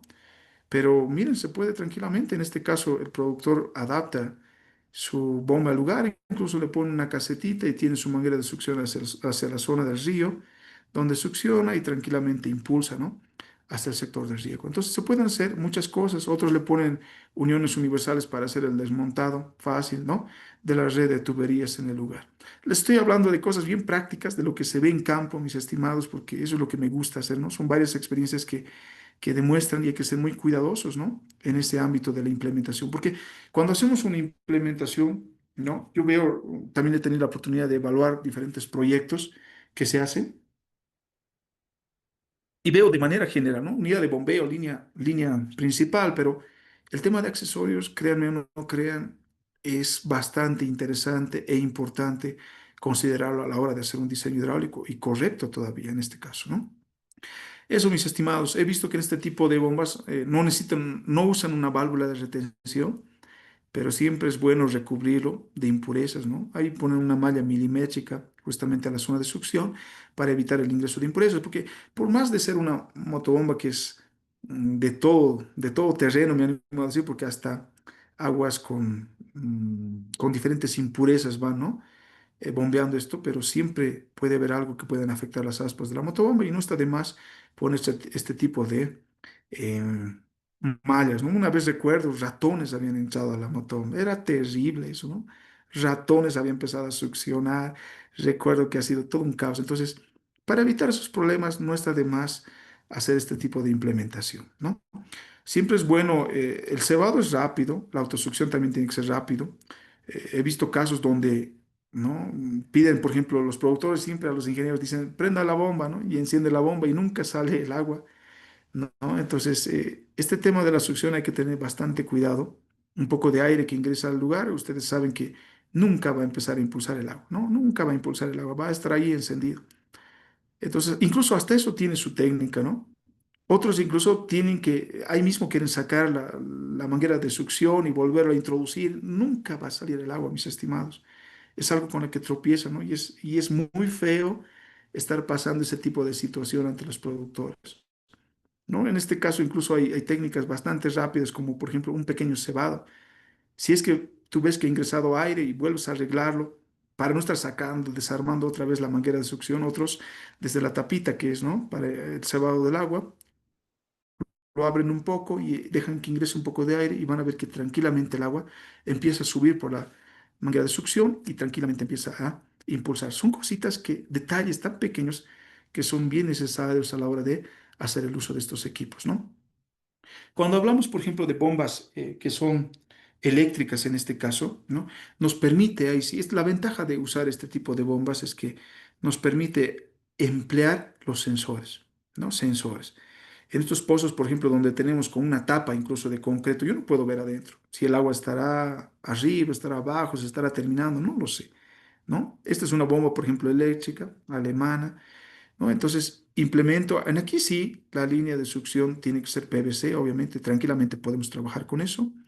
Usa una válvula de retención en la parte baja y a la vez yo implemento un sensor, es ese cable que está saliendo dentro del pozo, ¿no? Este sensor, vuelvo a decir, me permite tranquilamente decir si el agua se ha terminado dentro del pozo o bien no se ha terminado, ¿no? O sigue trabajando. Entonces, me permite hacer ese tipo de manejo. Incluso yo no implemento una bomba solo, un sensor solo dentro del pozo.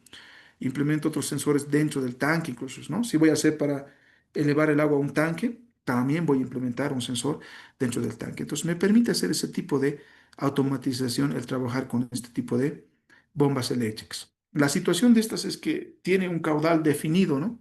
Las bombas eléctricas, si te dice que es 3.000 litros hora, 3.000 litros hora te trabaja.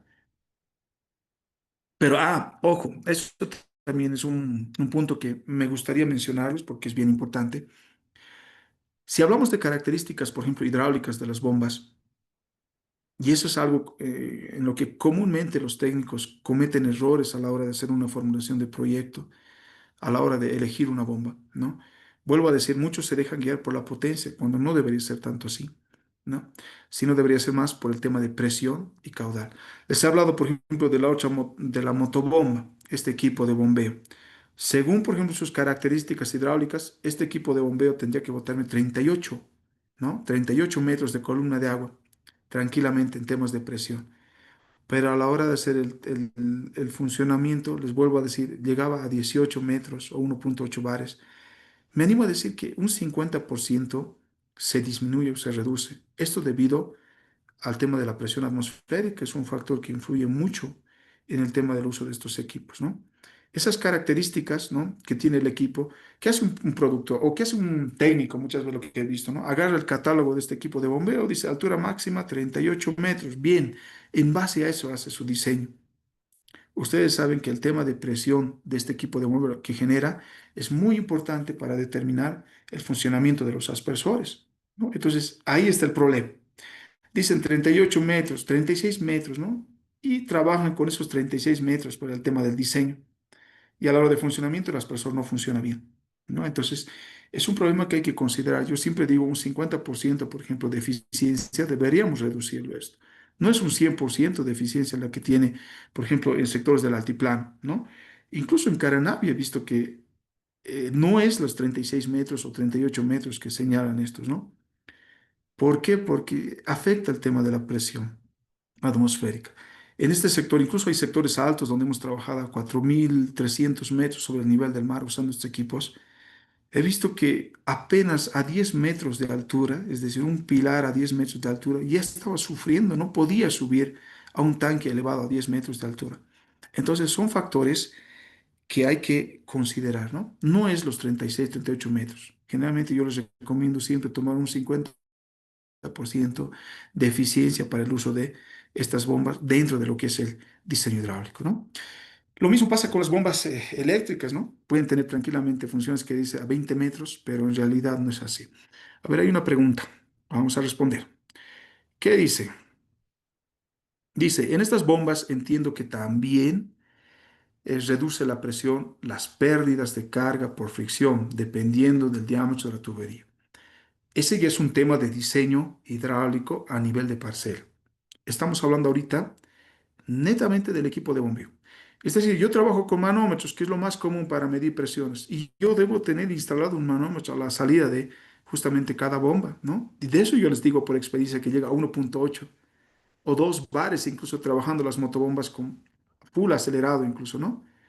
Para el sistema de riego. Pero, o sea, no me garantiza que si es que a la salida de mi bomba yo genero 1,8 bares o 2 bares, esa presión voy a tener dentro de los aspersores.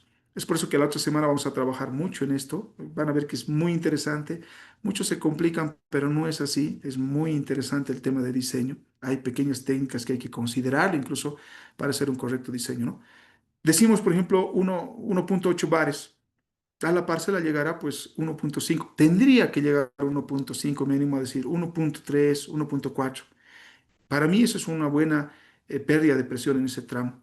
Pero si yo genero 1,8 en la unidad de bombeo y a mí esas personas están llegando 0,5, 0,4, no, para mí está mal eso, ¿no? No es un buen diseño justamente del tema de eh, hidráulico, en este caso en la red de tuberías. Es imposible no generar pérdidas de presión en las tuberías. Es imposible. Pero nuestro trabajo es poder generar las menores pérdidas de presión dentro de un diseño, ¿no? Y ahí están las técnicas hidráulicas que vamos a emplear a la siguiente semana. A ver, ¿qué dice? Bueno, Singe, el río principal hasta mi parcela de 135 metros hacia arriba, dice, mi parcela 135 metros hacia arriba, la distancia de cuántos ¿qué cabáis? Puedo utilizar la bomba y la manguera. Ya, a ver, primero, para el tema justamente de las bombas, hay que considerar dos aspectos, ¿no? El tema de distancia y el tema de desnivel o altura. El tema de altura da referencia a una altura manométrica, nosotros así lo llamamos en la parte hidráulica. Esto me da referencia a cuántos metros puedo elevar, ¿no? Hacia arriba. Ese es un aspecto. De eso les decía, por ejemplo, reduzcan el 50%. La altura máxima, por ejemplo, dice de mi bomba que puede bombear 32 metros, por ejemplo. Usen solo que puede usar 16 metros de altura. Ahora, esto se va reduciendo conforme a la distancia, porque ahí viene un factor de pérdida de presión. Eso es lo que estoy diciendo, ¿no? Por ejemplo, estas bombas, motobombas, hay de 2 pulgadas y 3 pulgadas. Lo más recomendable, yo siempre digo, es usar las mismas 2 pulgadas de ingreso o de salida que dice la bomba, ¿no? Pero, vuelvo a decir, esto va a reducir conforme se va incrementando la distancia. Ahora, nunca puedes tú incrementar. Si la salida, por ejemplo, de tu bomba es 3 pulgadas, puedes usar las 3 pulgadas, puedes usar 2 pulgadas, ¿no? O hasta 1,5 me animo a decir, pero he visto incluso técnicos que de 3 pulgadas a 1 pulgada le hacen salir. No, no, ahí estamos arruinando la bomba. Vuelvo a decir, no es que no va a funcionar, pero estamos afectando a la función de la bomba. Entonces, dice lo que indica en tabla o catálogo de la bomba en cuestión reduce normalmente la práctica y este aspecto debemos considerarlo a la hora de recomendar el tipo de bomba. Muy de acuerdo con lo que dices. Es cierto. Vuelvo a decir, para el tema de diseño, nunca consideren el 100% de los catálogos. Consideren simple un 50% por temas de eficiencia. Ahora, obviamente hay una relación caudal-presión, ¿verdad? Altura. Esa es la relación que dan las bombas, por ejemplo. A mayor altura, menor es la presión que va a emitir, ¿no? Pero esto siempre les vuelvo a decir, reduzcan un 50% para el tema de manejo, porque no se va a cumplir a niveles altos, por ejemplo, aquí en La Paz, ¿no? Porque mayor altura, mayor nos alejamos del nivel del mar, esta situación repercute más en el equipo de bombeo, ¿ya? Entonces, eso, mis estimados, por favor, hay que considerar mucho. Dice, respecto a las bombas sumergibles con panel solar, ¿es recomendable para el riego presurizado? Vamos a hablar de paneles solares, mis estimados, porque experiencias, por ejemplo, que he tenido en Oruro, ustedes saben que en Oruro hay sectores que son desiertos, ¿no? Donde ni siquiera electricidad llega. Y hemos hecho igual perforaciones de pozos profundos. Pero ahí de dónde voy a conseguir electricidad, ¿no? Entonces, hemos empezado a usar tecnologías de paneles solares que está realmente funcionando muy bien. La situación es que no es económica. Voy a hablar más adelante de eso, por favor. Ya, no es económico, pero resulta muy bien. Incluso hemos usado bombas de 2 HP de presión, de 2 pulgadas de salida, que están resultando bastante bien, ¿no? Entonces, por favor, eso lo voy a dejar un poco más adelante. Les voy a hablar sobre bombas solares. Eso, mis estimados. Si alguien tuviera alguna consulta más, adelante, por favor. Pero vuelvo a decir, hay que tener mucho cuidado para el tema de diseño, ¿no? O elección de un determinado bomba. Mm, ¿no hay más consultas? No hay más consultas. Ya. Muy bien. El tema de pérdida de presión lo vamos a ir viendo. No se preocupen, vamos a hacer este tipo de simulaciones donde es muy importante ver cuánto de presión se va a perder en un tramo de tubería, por ejemplo, y cuánto debería ser lo aceptable, lo recomendable, ¿no? No les voy a complicar la vida haciendo los cálculos tremendos que se hacen. Vuelvo a decir, les voy a facilitar. Incluso he hecho un pequeño programa, les decía, ¿no? Que lo hace muy sencillo este tema de diseños, tanto de la elección del equipo de bombeo, el diseño de las líneas laterales, ¿no? Ya está, los aspersores.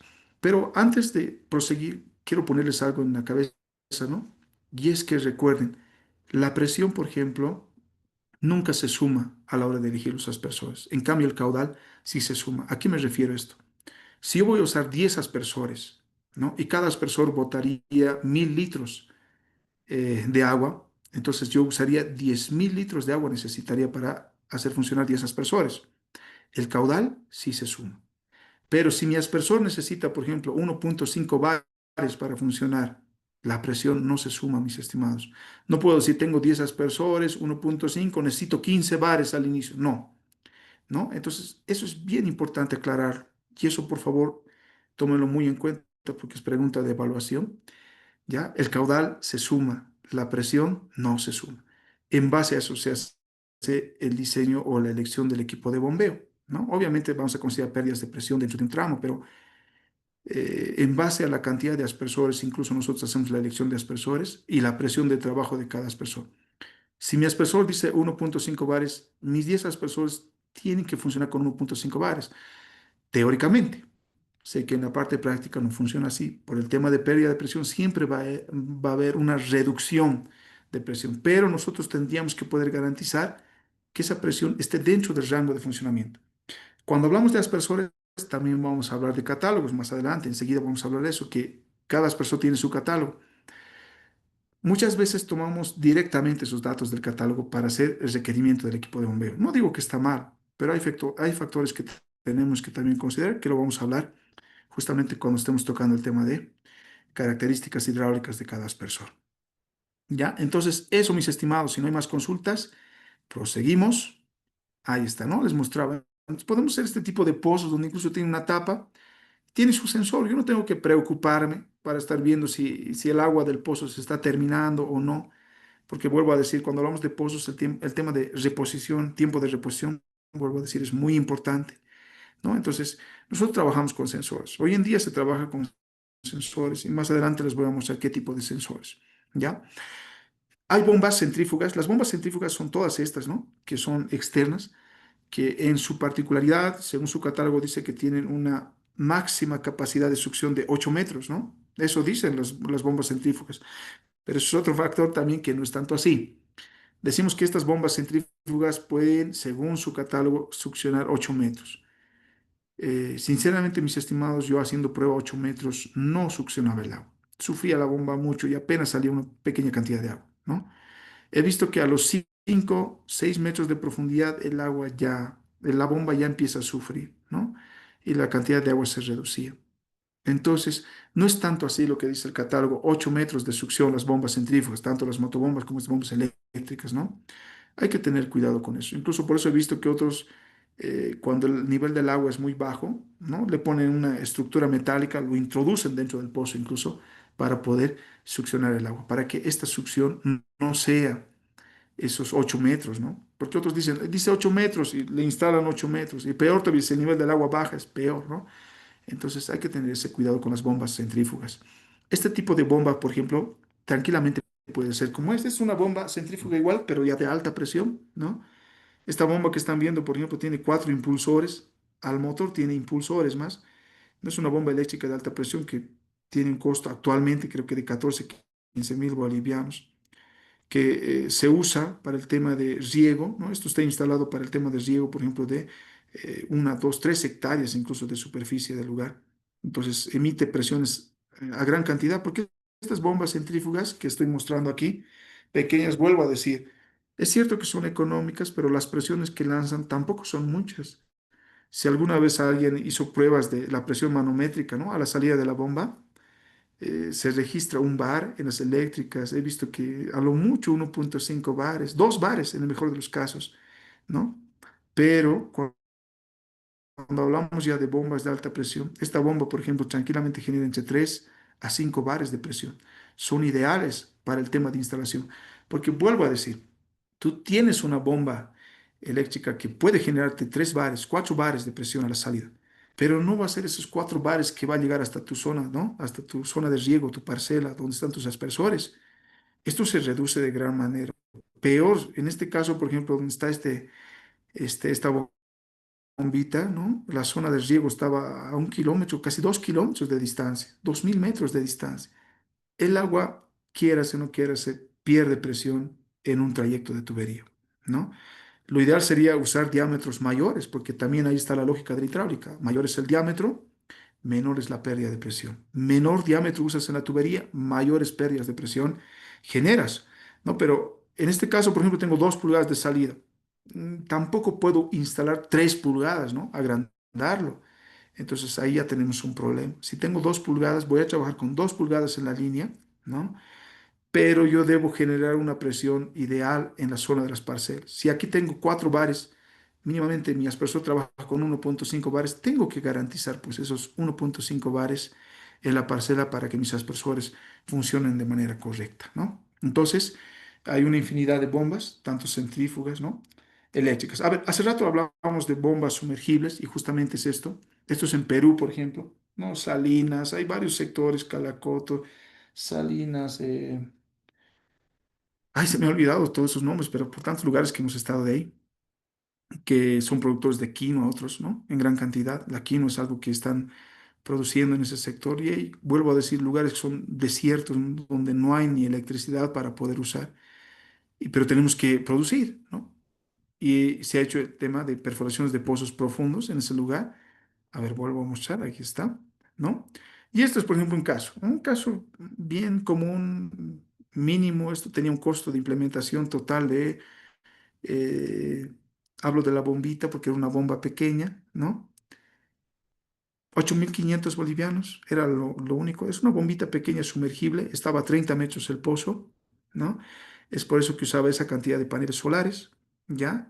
Funcionaba para que se llene ese tanquecito y por gravedad regar el sector, ¿no? A la vez tenía su sensor que hacía que la bombita se encienda. Entonces, son, por ejemplo, equipos de bombeo con paneles solares, pero tranquilamente hay equipos, por ejemplo, en la estación aquí de Cayutaca, que es de agronomía, se está previendo la implementación de un equipo, de una bomba sumergible con energía solar que tiene un costo de 52.000 bolivianos, 50.000 bolivianos, ¿no? Pero esto es de 2 bares, de presión genera dos, no, 4 bares de presión genera, ¿no? 2 APs, dice la potencia. Son de 2 pulgadas de salida, un caudal ideal tranquilamente de 25 litros segundo se genera. Entonces, son equipos de bombeo que tranquilamente pueden funcionar con paneles solares. Aquí lo que juega son los paneles que se van a emplear, ¿no? Eso es lo que se incrementa. Incluso algunos son una gran cantidad de paneles que usan para poder hacer el riego. ¿Y por qué no? En el altiplano, sinceramente, esto funciona muy bien, ya porque se tiene tanta radiación solar y tranquilamente van funcionando estos, ¿no? Entonces es una buena alternativa para el tema de riego. Ahí están sus 2 paneles en el sector y tranquilamente hacía que funcione esa bomba sumergible. Ahí se ha perforado un pozo de 30 metros por si acaso. Está dentro de esa caseta de ladrillo, ¿no? Y era suficiente para cargar a ese tanquecito que están viendo en la parte alta, ¿no? Ahí adentro de esa casetita de ladrillo está la tubería, ahí está el pozo. Del pozo está saliendo justamente esa tubería, que es de 1 pulgada, vuelvo a decir, es una bomba pequeñita de 1 pulgada de salida, ¿no? Por eso tenéis ese costo de implementación. Obviamente tienen su casetita de control, que es muy sencillo, ¿no? Es encendido, apagado, esa es la manera sencilla. Otros tienen un sensor que puedes programar para encendidos y apagados, pero son bastante prácticos, ¿no? Luego, por gravedad, hacía un riego localizado en el sector. Entonces, son alternativas que también podemos ir usando para el tema de la implementación, ¿no? De bombas. Ahora está empezando a salir, es decir, no se está usando mucho o no se ha usado mucho, pero ahora se está empezando a trabajar con esto y está empezando a existir varias empresas que están proveyendo este tipo de sistemas ya completos, ¿no? Completos, desde el tema de implementación de la tubería, las bombas sumergibles, los paneles, la caseta de control, cosa de que tú puedes encender y apagar el sistema de bombeo, ¿no? O bien poner con un sensor más incluso. Es posible trabajar con esto. Eso, mis estimados, a ver si alguien tiene alguna consulta, adelante, por favor. También pueden consultar el chat, no hay problema. Adelante.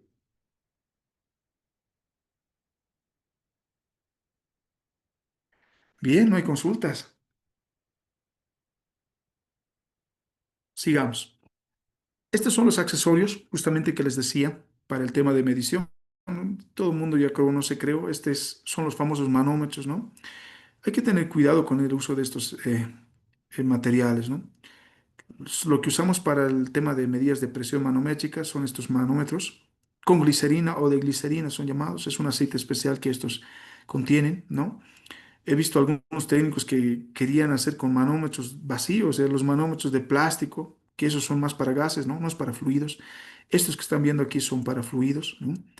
Y sirven para usar en toda tu red de distribución de tuberías. Puede ser desde la salida del equipo de bombeo, en las tuberías principales. Yo cuando hago una instalación pongo manómetros o lugares para instalación para manómetros en todo sector, porque es mejor, ¿no? Me permite incluso ver la variación de presión en tramos, ¿no? Uso, por ejemplo, los manómetros del lado izquierdo que pueden ser enroscados, ¿no? De manera fija o también desenroscados tranquilamente, o bien los manómetros del otro lado que son más para aspersores. Eso que están viendo ahí es una aguja de manómetro, ¿no? Entonces, nosotros tenemos que medir presiones a la hora de salida del aspersor, ¿no? Entonces, tranquilamente podemos usar estos manómetros con aguja y medir las presiones de salida o de trabajo del aspersor. Porque vuelvo a decir, los aspersores, cuando empezamos a tocar eso, trabajan con una presión, un rango de presión. Ese es el gran problema con los productores, ¿no? De eso dicen, los aspersores no sirven porque no le dan el trabajo de presión ideal. Entonces, ese es un factor que hay que considerar dentro de la implementación, ¿no? Y estos manómetros se implementan en todo sector. Los que más me han resultado bien son los españoles, ¿no? Los Génebres, por ejemplo, que son bastante usados, o los de marca Sud, que también ya venden, ¿no? Los de Génere, sinceramente, me han sorprendido. Yo tengo manómetros que son de la marca Génere españolas que ya tienen 15 años y siguen trabajando bastante bien, ¿no? El, el cuidado que tienen que tener siempre con esto es que si ustedes saben, por ejemplo, que su aspersor necesita 2 bares de presión, por ejemplo, ¿no? Y tu manómetro también es de 2 bares de presión. No es recomendable que sea la misma, ¿no? La misma unidad para el tema de evaluación. ¿Qué tal tu bomba genera por alguna razón 3 bares de presión y tu manómetro puede soportar solo 2 bares de presión? Ahí ya tenemos problemas, ¿no? Tranquilamente podemos descalibrar inmediatamente ese manómetro. Entonces, ese es un factor que hay que considerar a la hora de hacer su uso, ¿no? Si yo tengo referencias de que esta bomba puede generar, según su catálogo, 3 bares, entonces yo ya usando la eficiencia puedo usar 1,5 bares, tengo un manómetro de 2 bares, puedo trabajar ahí, ¿no? Entonces, me da referencias, no es usar por usar cualquier manómetro en cualquier red de tuberías. Tienen que ver con qué presiones se está trabajando, ¿no? En ese tramo. A ver, hay una consulta. Adelante. Dice, buenas noches, Inge, una consulta. ¿Qué marca es recomendable y qué costo tiene? Muy bien. Sinceramente, yo he trabajado con la marca Génebre y la marca Azur, pero la Azur, por más que es de una empresa muy conocida en accesorios, se han descalibrado más rápido mucho más rápido que los de Génebre, ¿no? Hay unos que son de Génebre de glicerina, que son bastante buenos. Antiguamente nosotros vendíamos esos manómetros a 100 bolivianos, ¿no? Con las conexiones, pero como ahora todo ha subido, actualmente está a 160 bolivianos en el mercado, pero sigue siendo un precio razonable, ¿no? Y es bueno tener este equipo en gran cantidad. Y vuelvo a decir, para el tema de instalaciones de tuberías, yo uso unos 10, 20 manómetros, incluso en cada tramo estoy poniendo, para ver esa variación de presiones en varios sectores, ¿no? Incluso me permite analizar, yo puedo tener una línea principal instalada, ¿no? Hacia mi línea secundaria, donde igual voy a tener manómetro. Si en aquí hay una variación brusca y puedo tener un sistema de tuberías instalado o implementado, enterrado en este caso, ¿no? Dentro del suelo, ya me permite analizar que hay una variación de presión por alguna situación. No puede haber un cambio brusco de presiones de un sector a otro, ¿no? Siempre tiene que estar en base al cálculo que hemos hecho de pérdida de presión, que puede variar en algún modo, sí, por el tema de sedimentación dentro de la tubería, el desgaste, puede ser, pero un cambio brusco del diseño inicial que hemos hecho, eso ya me llama la atención a algo, ¿no? Incluso hubo sectores donde hubo una ruptura, ¿no? Por el tema del tractor, por ejemplo, en algún sector, que no ha sido grande, pero una pequeña fuga que ha empezado a hacer la variación de presiones en cada sector. Entonces, me gusta tener a mí varios puntos de implementación de manómetros para volver más fácil el trabajo, digamos. Yo puedo evaluar de un punto a otro punto poniendo 2 manómetros, está correcto. Otro punto, ¿no? Otros 2 puntos con los manómetros, ahí tenemos el problema de bajada de presión. Entonces, trabajo en esa sección. Puede ser la tubería, se ha perforado, entonces empiezo a trabajar solamente en esa sección. Pero si no tengo manómetros implementados en toda mi sección o red de tuberías, ¿cómo voy a saber en qué punto es la falla, no? Entonces es recomendable poner manómetros en cada sección para el tema de trabajo. Recuerde, manómetro con glicerina, ¿no? Manómetro con glicerina. A ver, dice, ¿es posible recalibrar los manómetros? Sí, es posible, ¿ya? Pero no en su mayoría resulta bastante bien. Nosotros hacemos la recalibración, por ejemplo, es un manejo del aceite de la glicerina que se tiene que manejar y adentro tiene algunos accesorios que se puede reparar tranquilamente, pero no son tan garantizados, ¿no? Manómetros que hemos reparado, por ejemplo, por alguna situación han durado un año, 2 años y se han vuelto a arruinar y ya es complicado, ¿no? Para eso es mejor un nuevo manómetro.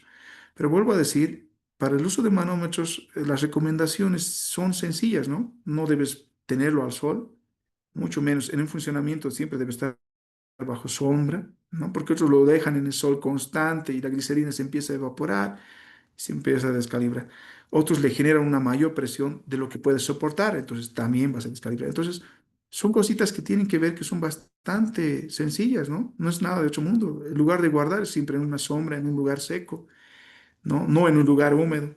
Entonces, son aspectos que hay que ver para su uso. Bien, sigamos adelante. A ver. Uy, es bien amplio todo este tema, mis estimados, pero tenemos que ir avanzando.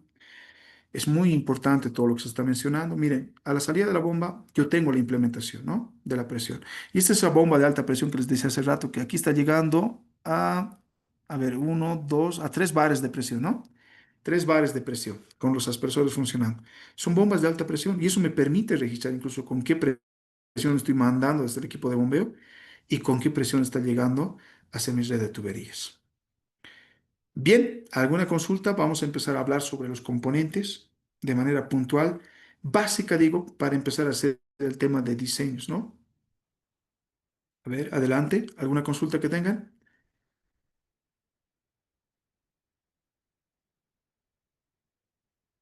Anécdotas, por favor, participemos. A nadie le escucho hablar.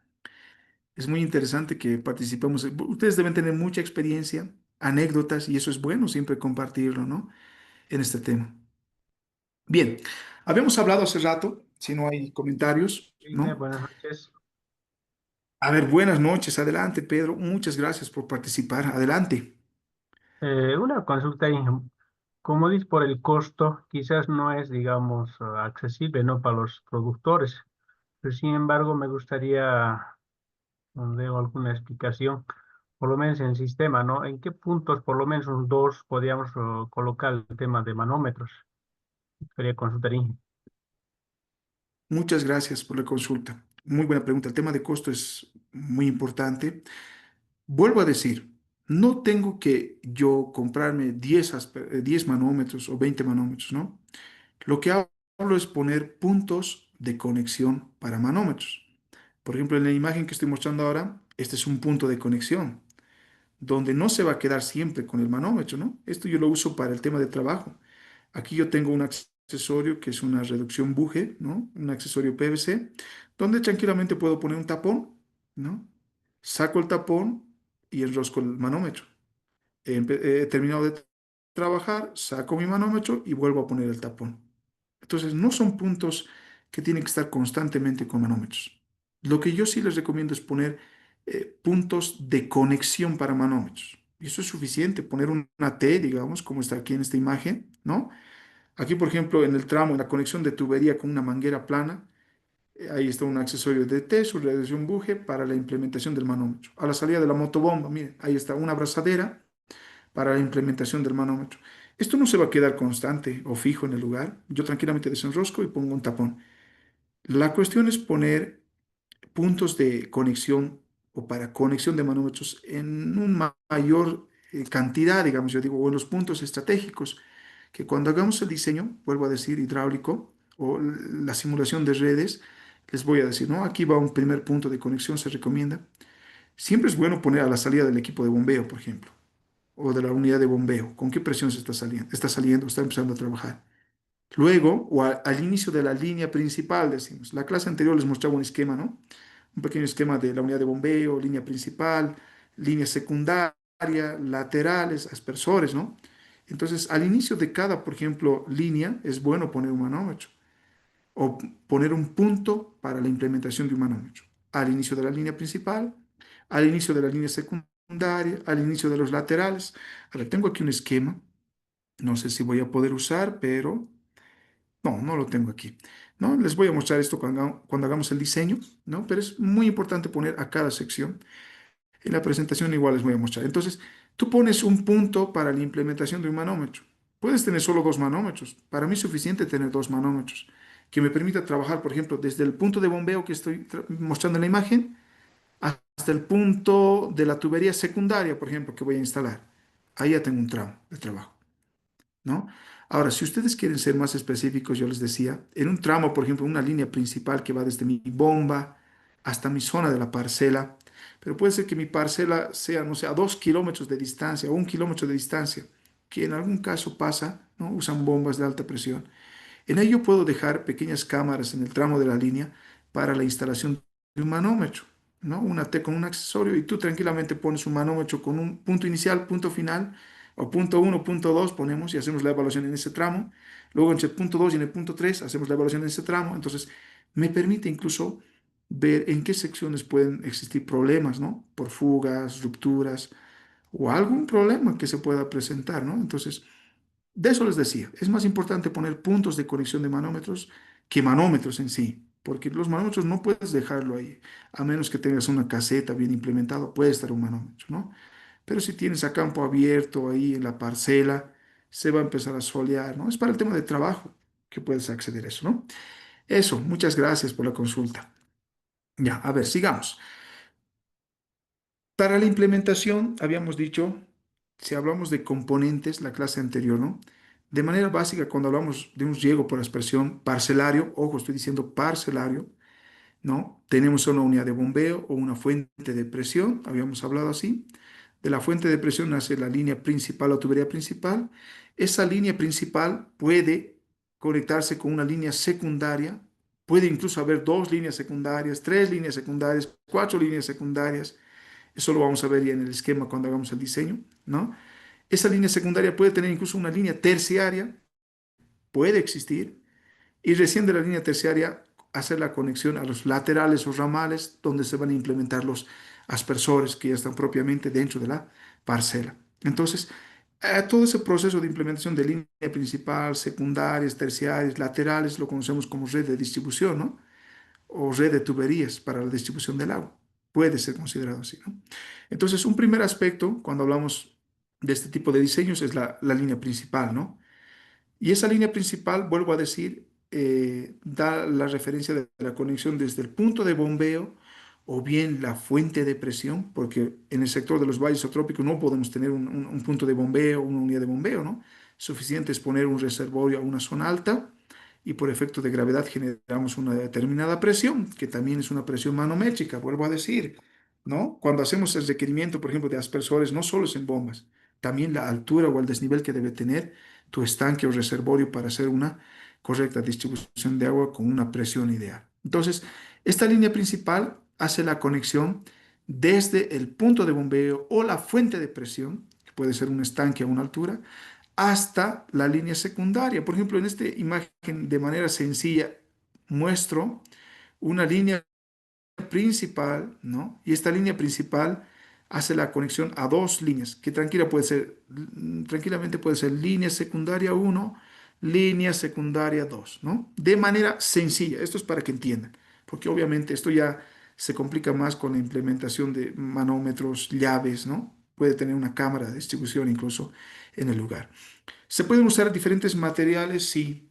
Actualmente el material que más está siendo usado es las tuberías de polietileno o el famoso politubo, ¿no? Que decimos. Antiguamente era usado, o anteriormente era usado las famosas tuberías de PVC, que a cada 6 metros teníamos que estar haciendo, ¿no? Un acople de la tubería, a cada 6 metros. Y eso un poquito lo hacía complicado, ¿no? Lo complicaba el tema de trabajo. Pero los polietilenos, por ejemplo, las tuberías es una maravilla te permiten trabajar de manera rápida y sencilla este tipo de conexiones, a la vez que estas tuberías también ya existen en esquema, ¿no? Hay tuberías que son de diferente diámetro, grosor, esquema de material virgen. Incluso hay reciclados que se pueden usar, que es todo un mundo hablar el tema de tuberías, ¿no? En temas de su característica, pero se pueden usar estas tuberías. Obviamente, el tema de precio varía mucho en el tema de material virgen o esquema o material reciclado que vamos a usar, ¿no? El productor en su mayoría, ¿qué es lo que compra? El politubo reciclado. Esa tubería que tiene un color plomizo claro, ¿no? Es politubo reciclado, incluso antes, porque ahora ha empezado a subir todo. Habían esas tuberías de 100 metros de media pulgada que a 80 bolivianos compraban 100 metros, que no eran 100 metros, obviamente, los reciclados nunca son 100 metros, eso es otro aspecto que tenemos que ver cuando hacemos proyectos, ¿no? Los reciclados son de 70, 80 metros, a lo mucho incluso, y eso es un factor que se considera mucho a la hora a la hora de hacer la instalación o la cotización justamente de los materiales. Cuando hablamos de tuberías recicladas, ya lo voy a mostrar a la siguiente sesión, pero hay un aspecto que es bien importante y son las paredes de la tubería, ¿no? Muchas veces las recicladas no tienen una figura circular definida, ¿no? Son ovaladas, incluso la pared es bien variada, ¿no? Hay sectores donde son muy delgados y otros que son muy gruesos. Si tú cortas al inicio, cuando te venden la tubería reciclada, el inicio y el final son una maravilla, parece el mismo grosor, redondeado, pero a ver, cortarle por la mitad, ahí vas a ver que no es lo mismo. Generalmente las politubos reciclados ya tienen un menor costo que los que son de material virgen, ¿no? Tranquilamente doblega o incluso se triplica cuando hablamos de material virgen o de esquema, tuberías que son de alta resistencia en el tema de politubos. Y eso es un factor que hay que cuidar mucho, ¿no? Porque usan algunos productores para el tema de riego y aunque no quieran decirlo, también lo usan para el tema de consumo, ¿no? Y cuando hablamos de politubos reciclados, eso es una particularidad muy importante. Estos serán económicos, ¿no? Más accesibles, pero dañan a la salud del productor, de la persona que lo está usando, ¿no? Porque con el tiempo, los que son politubos reciclados tienden a desprender pequeñas partículas que eso van consumiendo prácticamente las personas y esto puede ser cancerígeno incluso a largo tiempo, ¿no? Por lo contrario, los que son politubos de esquema de material virgen generalmente sí se pueden usar incluso para la distribución de agua potable. Eso es un factor que hay que considerarlo a la hora de hacer la instalación.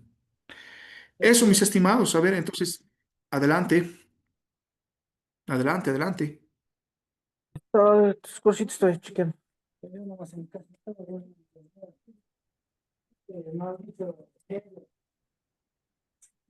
Estimado Johnny, creo que el micrófono está encendido.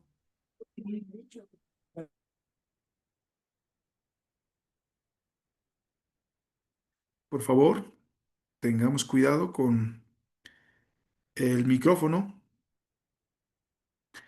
Eso, ¿no? Entonces, mis estimados, es un factor que hay que considerar cuando hablamos de tuberías, ¿no? Podemos hablar mucho, cuando hagamos diseño hidráulico, vamos a hablar del tema de las tuberías, justamente, ¿no? Los cuidados que se debe tener, las precauciones que hay que tener, cómo es el aguante de presión, los rangos de presión. Igual es todo un mundo poder hablar de tuberías, ¿no? Entonces, es el más empleado, el de polietileno.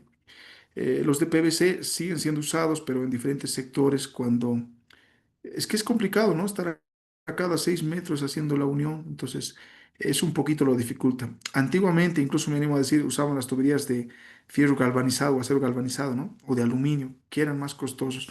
Porque hay que tener cuidado con las tuberías por el tema de aspereza, ¿no? Que tienen dentro de sus paredes.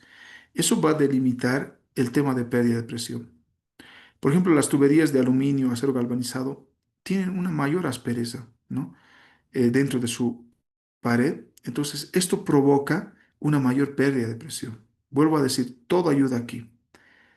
Tener una pared lisa, tener una menor distancia de tuberías, mayores diámetros, todo ayuda a que se pueda generar una menor pérdida de presión. Y eso es importante para un diseñador hidráulico. Por ejemplo, un hidráulico considera todos esos factores, ¿no? Eso, mis estimados, se puede usar rollos y rollos, gran cantidad. Siempre es recomendable que las líneas principales sean enterradas, ¿no? Por el tema de trabajo mismo, ¿no? Y que sean adecuados en el lugar. ¿no? Las líneas principales. Y luego de las líneas principales, vuelvo a decir, nacen las tuberías secundarias. Vuelvo a mostrar un esquema bastante sencillo para la implementación de la línea secundaria, ¿no? Puede ser una simple T, ¿no? Ahí está. O puede ser una abrazadera o collarín, como se llama este accesorio, para, para hacer el empalme justamente de una tubería secundaria. Estas líneas secundarias a la vez van a tener otro tipo de salidas, ¿no? Pero vuelvo a decir, las líneas secundarias nacen de la tubería principal o línea principal y sobre las líneas secundarias se ponen este tipo de accesorios, abrazaderas o collarines para hacer la implementación de los ramales o laterales de riego. En un esquema sencillo es unidad de bombeo, línea principal, línea secundaria que puede ser una, dos, tres, cuatro líneas secundarias y de estas líneas secundarias nacen los ramales o bien laterales de riego, que lo conocemos, ¿no? Pueden ser de igual manera de polietileno o PVC, pero un factor que hay que considerar y algo bien interesante que también es muy importante, ¿no? Saberlo es que, por ejemplo, la línea principal puede tener 2 pulgadas, es un ejemplo. La línea secundaria, ya, puede mantener esas 2 pulgadas o bien reducir a 1,5 pulgadas o 1 pulgada. Pero nunca ustedes pueden implementar, por ejemplo, una línea principal de 2 pulgadas y la línea secundaria que se agrande a 3 pulgadas o 2,5 pulgadas. Eso es lo que no debemos hacer. Aquí hay un efecto de reducción campana, decimos, ¿no? En una línea, por ejemplo, de riego. Las líneas pueden mantenerse 2 pulgadas la principal, la secundaria también puede ser 2 pulgadas, o bien 1,5 o 1 pulgada, pero nunca mayor a la anterior, ¿ya? Eso es un factor hidráulico que cuando hagamos el diseño van a ver que se cumple lo que les estoy diciendo, ¿no? Hay una pregunta en el chat, por favor. ¿Es posible recalibrar? No, a ver. Está interesante. Ah, sí, está interesante, me dice la clase. Muchas gracias. Son las partes prácticas que consideramos, ¿ya? Mis estimados, vuelvo a decir, ¿por qué les hablo de todas estas partes prácticas desde la instalación de justamente cada línea? Porque cuando hacemos un proyecto, ¿ya? Es más global. Muchas veces ni consideramos estos aspectos de pérdidas de presión. Por ejemplo, si yo les digo, ¿qué es más accesible o qué es más, qué es mucho mejor? ¿Implementar una T o implementar un collarín abrazadera para el tema de reducciones de presión o pérdidas de presión? Miren, son factores que juegan mucho a la hora de hacer un diseño hidráulico, ¿no? O en tema de costo, en tema de implementación, instalación. Son aspectos que tenemos que considerar. ¿Ya? Eso, mis estimados. Entonces, si tienen alguna consulta, no duden en hacerlo. Esto es bastante práctico lo que les estoy mostrando desde el punto de vista de instalación y van a ver que cuando hagamos el diseño hidráulico, todas estas cosas van a tener una relevancia tremenda para hacer una correcta implementación. ¿Ya? Eso, mis estimados. Entonces, en eso consiste la línea secundaria, ¿ya? Luego de las líneas secundarias, como les decía, nacen los laterales o ramales de riego. A ver, hay una consulta más. La pérdida de presión de un cabezal, ¿cuánto es aproximadamente? Uy, cabezal. Ya estamos hablando de un término de cabezal. ¿Qué es un cabezal? ¿No? ¿No? Por ejemplo, yo uso el término de cabezal para un cabezal de riego, por ejemplo, en el riego localizado. Les vuelvo a decir, el tema del riego es bien amplio y yo estoy muy alegre de poder compartir todas estas experiencias. Vamos a llegar a un punto donde vamos a hablar de riego localizado, donde ahí empieza un cabezal, ¿no? Ahí se emplean cabezales de riego que tienen sus filtros, zonas de control, donde justamente se calcula el tema de pérdidas de presión, ¿no? Por accesorios, pero es bien importante. Puede ser, la pérdida de presión puede ser bien variable. Incluso a esto lo puedo llamar como un pequeño hidrante, ¿no? El hidrante es un punto de conexión que puede tener su llave de paso y puede dar acceso a una línea. Puede ser un hidrante, puede ser un cabezal. Es muy variable el tema de pérdida de presión por los accesorios que vamos a usar. En un cabezal de riego, por ejemplo, usamos filtros y es otro aspecto que hay que considerar. Si tú haces una mala limpieza, no haces un buen mantenimiento, las presiones van a empezar a variar. Pero a ver, vuelvo a decir, y con esto quiero decirles, las pérdidas de presión son inevitables, ya siempre va a existir pérdidas de presión por el tema de la fricción del agua con la tubería, los accesorios que implementamos. Lo ideal sería usar la menor cantidad de accesorios posibles, pero también es complicado, ¿no? pero también se puede, o sea, hay que ver qué tipo de accesorio. Por eso les decía, ¿qué es más fácil usar o qué es mucho mejor? Usar una abrazadera, un collarín, como les mostré anteriormente, o esta T que está viendo en la imagen. Por ejemplo, esta T me va a generar mucho mayor presión, o una mayor presión, perdón, que usar una abrazadera, ¿no? Entonces, son cuestiones que hay que ver a la hora de hacer la instalación. Un cabezal de riego. ¿A qué llego con todo esto? Las pérdidas de presión que se deben registrar deben ser las mínimas. Las mínimas. Esa es la intención. No puedes tener grandes pérdidas de presión porque ya no es factible en el tema de instalación. ¿Te imaginas que en tu equipo de bombeo des 2 bares, vas a tener un cabezal de y en tu cabezal de riego se pierde un bar, ¿no? Y recién solo salga un bar hacia los aspersores y por la distancia todavía llegue 0,5 bares, ya no es accesible. Entonces, el tema de pérdida de presión está en base tipo de accesorios, ¿no? Al tipo de material que vamos a usar, a los filtros, mantenimiento, son varios aspectos que debemos considerar. Pero vuelvo a decir, la presión debe ser mínima. No puedo decirte que se debe perder 0,5 bares, no. O sea, sería ideal que se pierda 0,2 bares, 0,4 bares, pero eso muchas veces se complica por el tipo de material que usamos en el lugar, ¿no? La respuesta debe ser la menor cantidad de presión posible y lo que es correspondiente para tus aspersores. Si tus aspersores necesitan 2 bares y tu bomba lanza 3, no puedes perder más de 2 bares en tu cabezal de riego. Tiene que ser mínimo esa pérdida de presión. Eso. Muchas gracias. Si hay alguna consulta más, pueden hacerlo. No hay problema. Bien. Seguimos, por favor. A ver, ¿dónde estamos? Bien, mis estimados, les hablaba justamente de los laterales. Estos laterales pueden ser tranquilamente superficiales, ¿no? Móviles, cosa que cuando se haga la producción se implemente. Hay una unión universal que están viendo en esta T, a la salida de esta T es una unión universal. Tranquilamente tú acoplas, incluso hay productores que acoplan para riego en su cultivo, luego lo desacoplas, lo guardan las tuberías y ahí no pasa nada. Solo para el riego acoplan los laterales, ¿no? El sistema de red de tuberías puede ser fijo, puede ser semi o puede ser móvil, ¿no? Puede ser de la forma que tú quieras, pero yo siempre recomiendo que las líneas principales siempre sean enterradas. Incluso las secundarias pueden ser enterradas o como también no pueden ser enterradas. Los laterales ya, como ustedes gusten, ¿no? Por ejemplo, en este ejemplo de aquí, tengo una línea principal enterrada. Aquí está la línea secundaria, que también va a ser enterrada. De ahí está saliendo una tubería que da acceso al lateral o ramal de riego en este caso, ¿no? Y ahí tiene su llave de control, ahí tiene un accesorio, una T, que están viendo que va a ser para la conexión del manómetro. Vuelvo a decir, hace rato me decían, necesario, no es necesario que el manómetro esté ahí, solo es un acceso, un accesorio que me permite hacer la conexión del manómetro en el punto, ¿no? Entonces, miren aquí, principal y lateral o secundaria, enterrado. El lateral, superficial, para el tema de el riego, ¿no? Entonces, puede ser así los laterales. Ahí está la tubería secundaria en la imagen, por ejemplo, que están viendo, va a ser enterrada.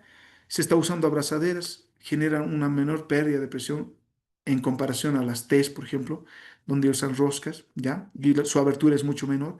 En aquí estamos generando una menor pérdida. Las collarines nos permiten hacer eso. Pero ya al jugar con este tramo de salida de la tubería, un codo, una llave, ya estoy generando pérdidas. Pero por temas de manejo, otros lo hacen así, ¿no? Es bastante accesible porque lo podemos tranquilamente enterrar y solo tenemos las llaves de control para el tema de manejo. Entonces, eso, mis estimados, hay que empezar a ver, ¿no? Porque superficial puede ser esto, ya superficial puede ser esto. Ahí tenemos la tubería secundaria, también tenemos un collarín, a la cual directamente hacemos la conexión de su llave, los accesorios para la implementación o la conexión del manómetro. Tenemos ahí una unión universal y tranquilamente podemos montar o desmontar el tema de el lateral, ¿no? Esto es superficial. Y ahí está, podemos poner incluso pequeñas estacas de fierro corrugado para que no se mueva, estén fijos. Se puede trabajar así, de manera superficial, ¿no? O bien enterrando las tuberías, ¿no? Ciertos tramos. Ahí está, justamente esto era de esto, ¿no? Producción de alfalfa, por si acaso. Ahí la tubería secundaria ya no se nota, está enterrada, ¿no? Simplemente sale su llave de control. En algunos puntos hemos puesto para el manómetro, en otros no. Aquí se hacía la implementación de los laterales. ¿Por qué? Porque en aquí es alfalfa. No tiene que por mí estar enterrados los laterales. Aquí incluso le meto tractor para hacer la remoción de la tierra, del suelo. Incluso para la cosecha uso maquinaria que voy a cortar directamente la alfalfa. Entonces me puede perjudicar el tema de los laterales. Aquí solo tengo una línea de instalación de la tubería secundaria donde sé que está instalada y estas pequeñas salidas que pueden ser pequeños hidrantes, ¿no? De conexión hacia los laterales. Entonces, puedo manejar de diferentes formas. Aquí no hay un límite. Puedes hacerlo enterrado, superficial. La cuestión es empezar a jugar con las presiones. Presiones que yo debo garantizar a la salida de los aspersores, ¿no? Ahí está bien y notable esos puntos. Hay otros incluso que le ponen pequeñas camaritas con ladrillo para notarlos, ¿no? Y que no se lo afecte con el tractor. Pueden hacer diferentes aspectos, ¿ya? Eso, mis estimados, luego de hacer lo que es la implementación justamente de las tuberías ramales o laterales de riego, sobre estas tuberías laterales se hace la implementación ya de los portaaspersores, ¿no? De los portaaspersores. Y ahí está. Los portaaspersores, por ejemplo, son tuberías, eso sí, de PVC, por el tema de rigidez que tiene, que se implementan sobre los laterales o ramales, ¿no? Y sobre estos portaaspersores van a estar de manera concreta ya los aspersores. Aquí se puede usar test igual, tranquilamente en el tramo de los laterales, o bien collarines, como se está mostrando en la imagen, ¿no? Hay un accesorio, unas herramientas que se usan mucho para esto, que son las brocas paletas. Esta es una broca paleta de 16 milímetros o 5 octavos, que son ideales para el tema de la implementación justamente de los porta aspersores, ¿no? Esto es, por ejemplo, una tubería de media pulgada, el porta aspersor. Puede ser, generalmente en casi todos los diseños, los porta aspersores son de media pulgada o bien tres cuartos de pulgada, mucho dependiendo de la presión que necesitamos, pero no he visto más de eso, ¿no? Tampoco es muy recomendable poner porta aspersores de una pulgada, ¿no? Suficiente con que sea tres cuartos de pulgada o bien media pulgada si es una parcela pequeña en este caso, ¿no? Entonces, una característica que hay que considerar es que estos portaaspersores deben estar completamente rectos. Eso es bien importante.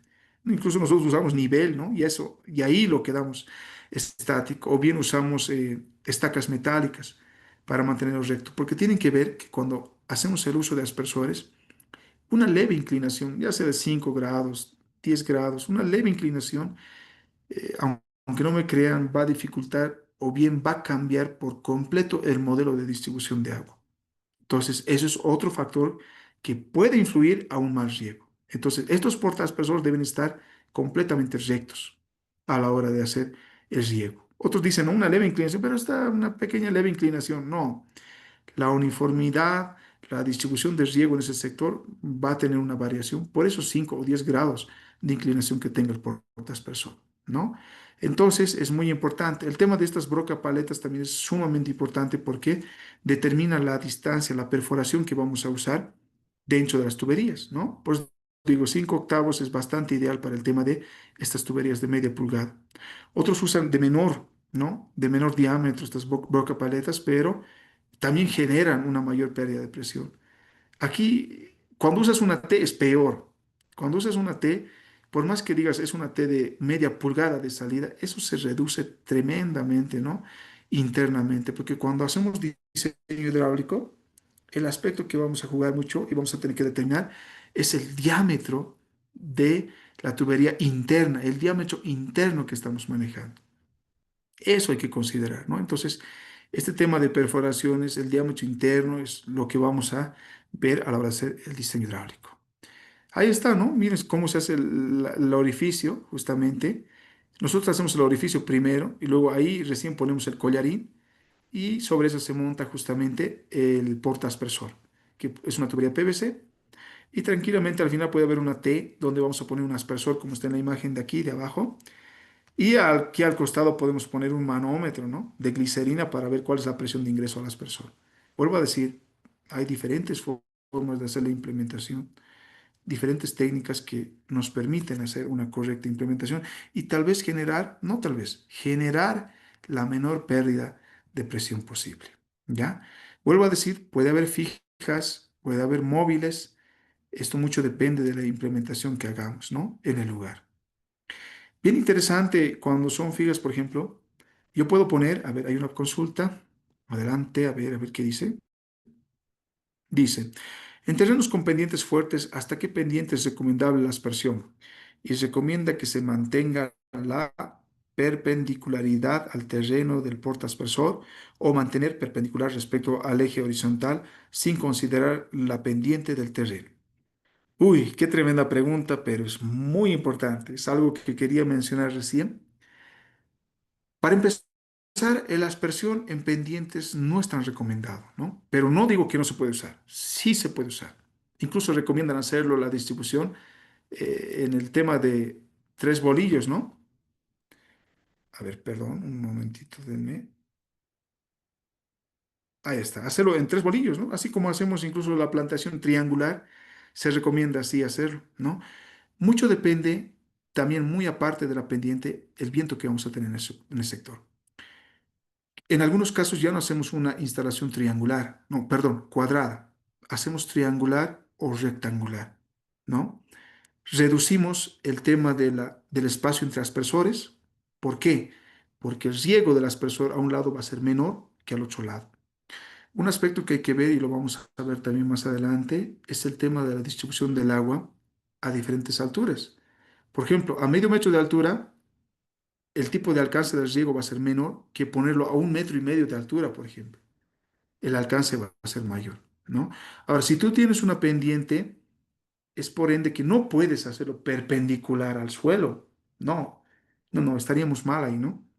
Porque es jugar por ahí, ahí va a entrar también el tema de gravedad. Y ustedes saben que el efecto de la gravedad, por ende, va a hacer que las gotas de agua sean arrastradas a un lugar. Sí o sí tiene que ser perpendicular, digamos, a la tubería, ¿no? Y esto va a repercutir que a un lado haya un menor espacio de riego y al otro lado sea mayor el espacio. Ahora, vuelvo a decir, yo puedo hacer pruebas de pluviometría que son bien importantes para laderas, pero por experiencia les digo, ¿no? Yo he implementado hasta 12 grados o 12% de pendiente, ¿no? Incluso hubo sectores de hasta el 15%, pero no más, ¿ya? En el sector, por ejemplo, de los valles, hemos intentado implementar aspersores, pero la pluviometría se ha disparado, o sea, no ha sido correcta como tendría que ser en la implementación. No digo que sea imposible, sí es posible, pero se complica mucho más a la hora de hacer su distribución, porque vuelvo a decir, cuando usamos un aspersor, lo que me interesa es el modelo de distribución de agua. Y la última unidad vamos a ver el tema de pluviometría, vamos a hacer simulaciones de riego y van a ver que esa distribución de agua tiene que ser equitativa en varios sectores y tiene que ser uniforme. Pero cuando yo trabajo en laderas, por reducir ese espacio incluso, estoy ayudando de alguna manera al tema de distribución, pero la pluviometría ya no es la misma. La uniformidad no es la misma. Entonces hay que tener ese cuidado, ¿no? Pero no digo que no, se puede, pero simplemente se reduce los aspersores que se van a usar, ¿no? Entre laterales podemos mantener tranquilamente, pero se reduce el tema de distancia entre aspersores. Cuando hablemos de diseño hidráulico vamos a hablar distancia entre aspersores, distancia entre laterales, que es importante considerarlo. Entonces, ahí vamos a hacer este tipo de simulación. Muchas gracias por la consulta. Bien, mis estimados, ¿les parece que quedemos aquí, por favor? Les ruego, vamos a entrar ya a aspersores y ahí sí queda toda su atención para poder trabajar, ¿ya? Yo pienso que quedamos aquí, por favor, les ruego. Y al próximo lunes continuamos con esto de los aspersores y ya vamos a entrar al tema de diseño hidráulico.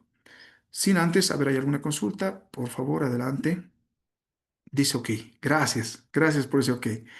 A ver, mis estimados, quiero decirles algo antes, pero antes de culminar, y también quiero que quede grabado esto. Mis estimados, al próximo lunes llevamos normal el tema de nuestra sesión, pero les ruego para el día miércoles 4 de junio que lo podamos mover por única vez al viernes, ¿no? Que va a ser 6 de junio. ¿Por qué razón? Mi persona está haciendo un viaje al exterior. Me voy a ir el día martes, miércoles, jueves. Voy a estar llegando bien viernes por la madrugada, ¿ya? Entonces, por el trabajo que tengo, me voy a ir al exterior. No voy a poder justamente conectarme para este tipo de sesión, ¿no? Entonces, mis estimados, pido su comprensión por esta única vez para el siguiente miércoles 4 de junio, hacerlo nuestra sesión el viernes 6 de junio por la noche, ¿ya? Eso, mis estimados, solo para informarles, por favor. ¿Hay alguna pregunta tal vez? Ah, ya. De la tarea y evaluación semana, no se preocupen. Este fin de semana van a tener el tiempo para hacer la tarea. La tarea ya lo voy a subir el día de mañana, ¿ya? Y va a haber tiempo hasta la siguiente semana para presentar esta primera unidad. Vuelvo a decir, la tarea son 10 puntitos y una evaluación de 5 puntos que van a ser 5 preguntas que lo van a responder en el momento. La evaluación va a estar habilitada para este fin de semana, bien sea sábado o domingo. Voy a dar los detalles en la plataforma. Eso, mis estimados, por favor, y muchas gracias por su comprensión. Y si no hay más consultas, por favor, terminamos aquí y nos vemos el día lunes. Bien, no hay más consultas, ¿no? Si no hay más consultas, por favor, paramos aquí.